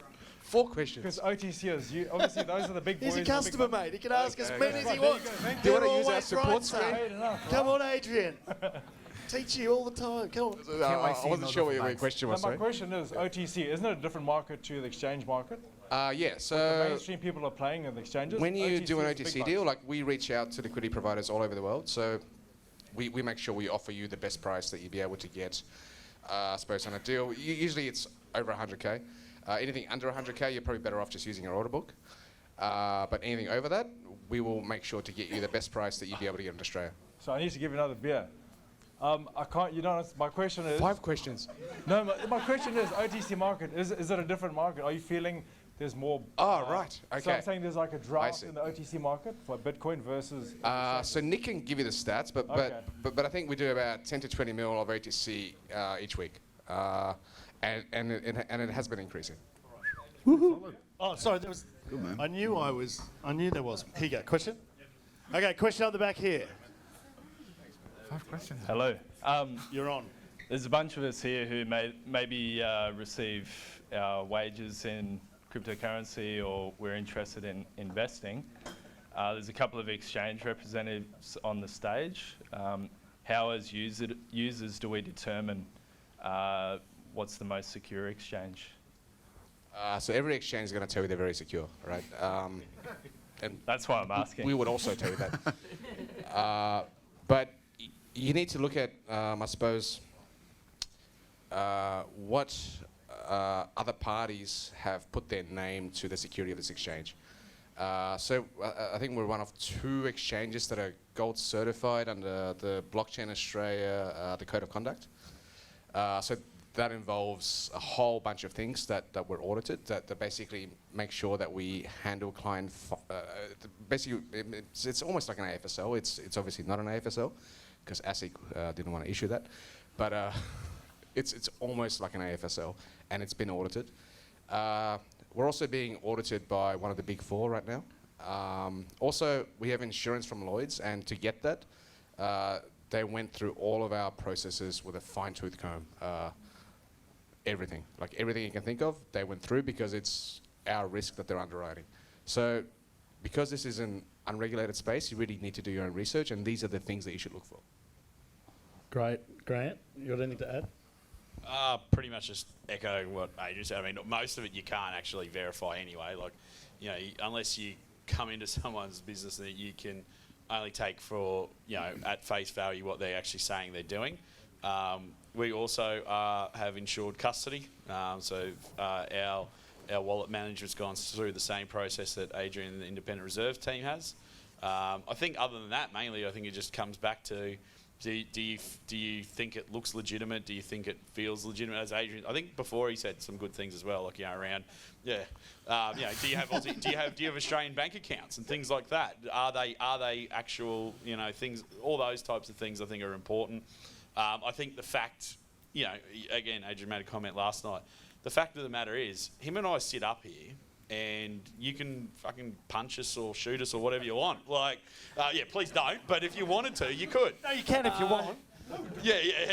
Give me a stop loss. Yeah, you can if you want. but honestly, there's not a lot of other exchanges who would do that. So, you know, I think from our 2 points of view is that we're happy to stand up. We're happy to be part of the community. We're happy to engage with everyone because we believe in what we're doing.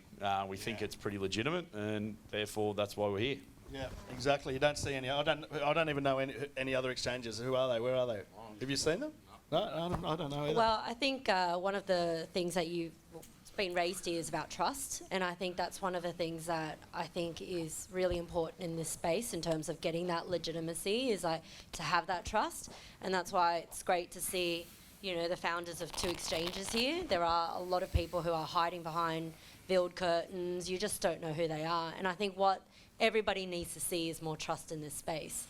And yeah, so it's great. Thank you guys for coming out here. But yeah, I mean, and I think that's why even something like Binance, like CZ's always tweeting all the time. He's out there.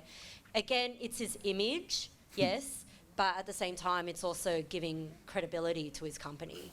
And if you're not doing that and you're hiding behind all these things, how can anyone trust you? So it's really important for these, like for any of the projects, the blockchain, crypto projects, is to gain that trust from your consumers and from your community. And that's what's really, really important. If you think you're constantly going to be hiding, you're not going to get that trust, and therefore your project isn't going to get that credibility as well. And if you want to interview CZ, he's only half a Bitcoin. I mean, what would you have to... Okay, just so you all know. Any questions? I've got one up the back. Are there any more questions? I hope you don't play poker. That looked like a question to me. Yeah, that looked like a question to me. I'll be over in a minute. Hang on. Do I talk now? You can talk, sir. I just wanted to say, in my estimation, as a human being, it's emotion that brings trust. I find it very hypocritical when we're trying to get trust in a trustless economy. Yeah. Did you have a question or not? Or I can do. you can Don't do trust, good. Yeah, verify. why not? He's terrible at poker. Oh, no, man, yeah, I am was- a terrible poker He player. had his elbow up, so he's in. An even worse trader. Don't trust, verify. Okay, cool question. So there's obviously, it's been a pretty crappy market, right, for the last kind of 12 months or so, but there has been a lot of that movement towards institutional involvement. Things like Backed, fantastic. Like I read an article today that was around Deloitte trialing paying employees with Bitcoin, and that kind of thing is, it's not going to hurt the space, right? No. But I guess one of the things is not to anyone in particular, but what do you think is at the moment the biggest bottleneck holding back that kind of mainstream adoption? Because there's lots of projects there, but in reality, most people aren't on a day-to-day basis use case are not using crypto. Well, What's the biggest thing that's stopping that from happening? People are broken into different chunks, right? I mean, you've got your lower socioeconomic demographic, which are less educated, then you've got your next one, the next one, next one, next one through. It depends on who you're after. I mean, the anarchists, right, they're well and truly in here. Well, we got them. Who's next on the agenda? Well, I think it's the higher net worth. I think it's your 40 to... Well, 35 to sort of 60, I think that's the next wave. And the thing that's holding them back is true understanding. A lot of people get up and talk like they want to be the smartest person in the room. You just need to make sure you communicate a message very, very clearly. I think there's a little not always, but if the information was disseminated in a much more, Trump won for a number of reasons, which I'm not going into, but the level of language that he spoke was at, I think, the 7th grade level, whereas the other party spoke at a much higher grade level. Now, we might laugh at that and go, ha, ha, ha, of course, but it works. We've got to dumb down a complicated situation, circumstances, understanding for what this market is, so that people don't do what I did in 2013 and go, ha, ha, play World of Warcraft and keep your dumb internet money, motherfucker. Like, we've got to make it much more clear for people to really get their teeth into it, I think.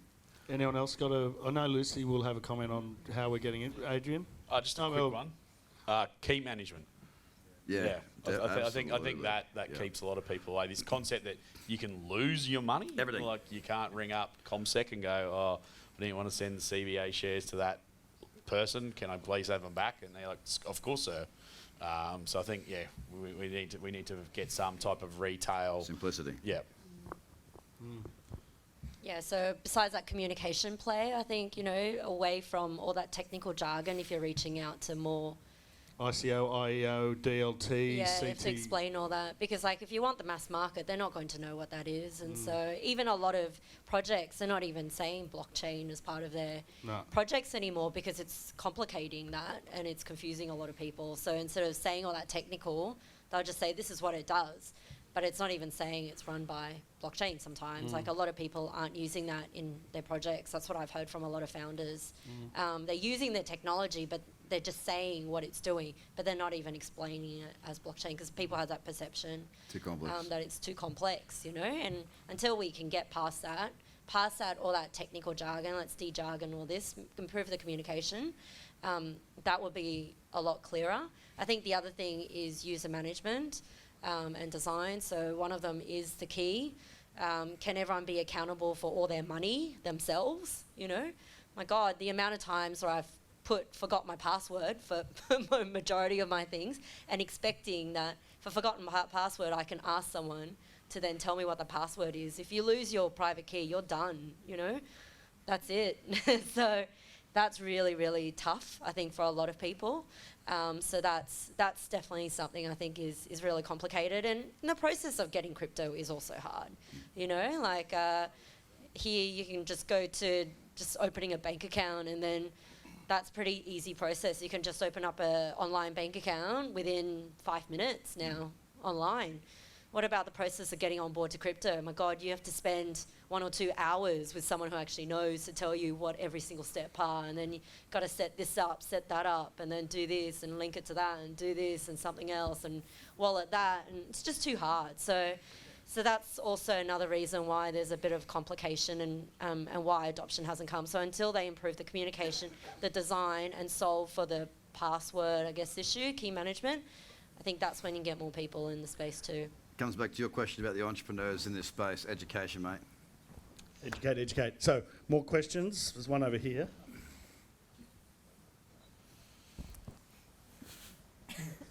Do you think the increasing number of countries with negative interest rates will push people into the crypto space as an option? Omar.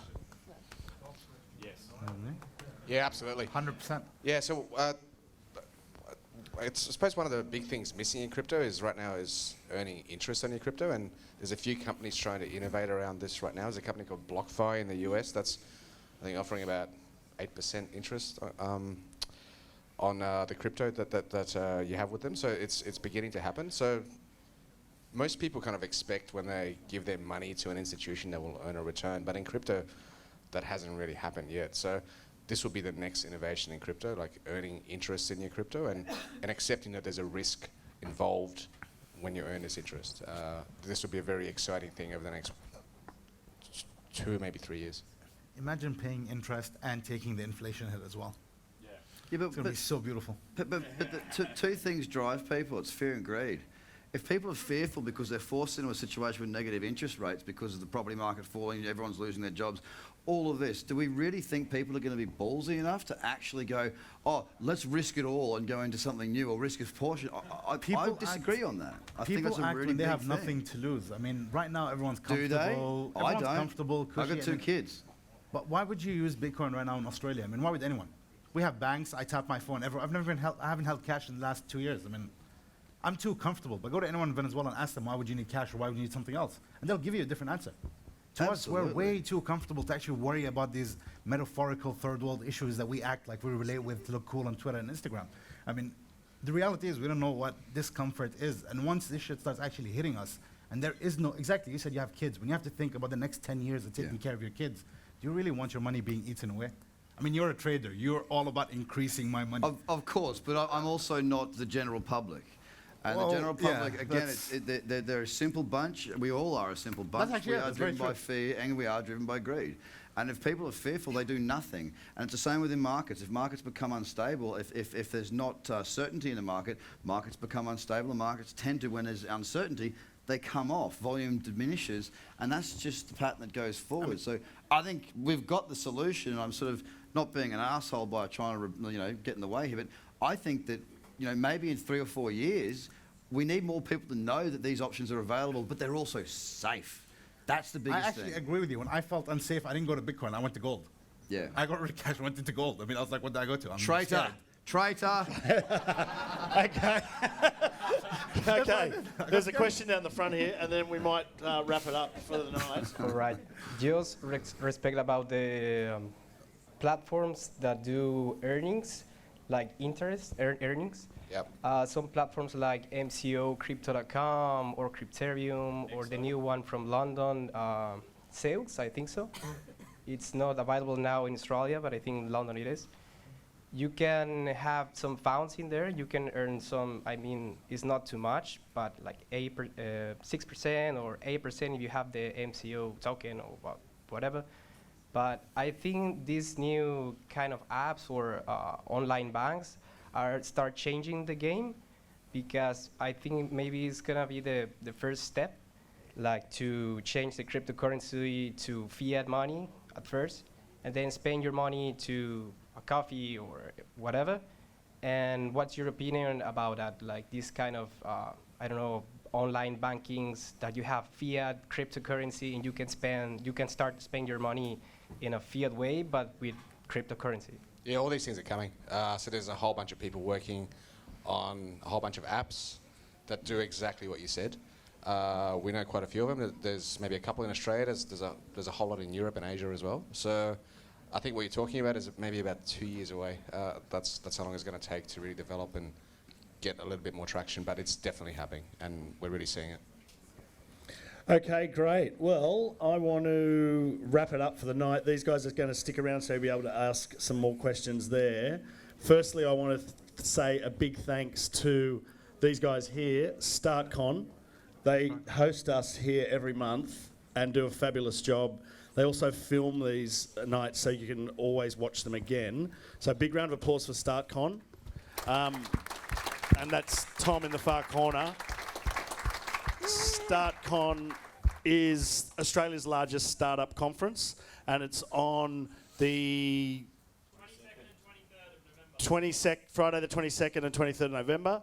I'm actually lucky enough to be hosting their FinTech stage, and we've got Gemma Green talking, we've got Fred Shabasta talking, we've got Grant talking about how all altcoins are going to be dead by then. It'll be 5 months. Can we get the CEO of Bitcoin? I think we've got Lasanka Pereira from Independent Reserve on the stage as well, and a couple of other famous bankers. So StartCon, if you want really cheap tickets, Tom's going to load me up with some for our next event, so tag me. Our next event is going to be a killer event because it's actually our second birthday. No, it's not and Chain of Origin. No, that's our next one. We may do one in between, but I think we'll do our second birthday at what we're calling the Chain of Origin.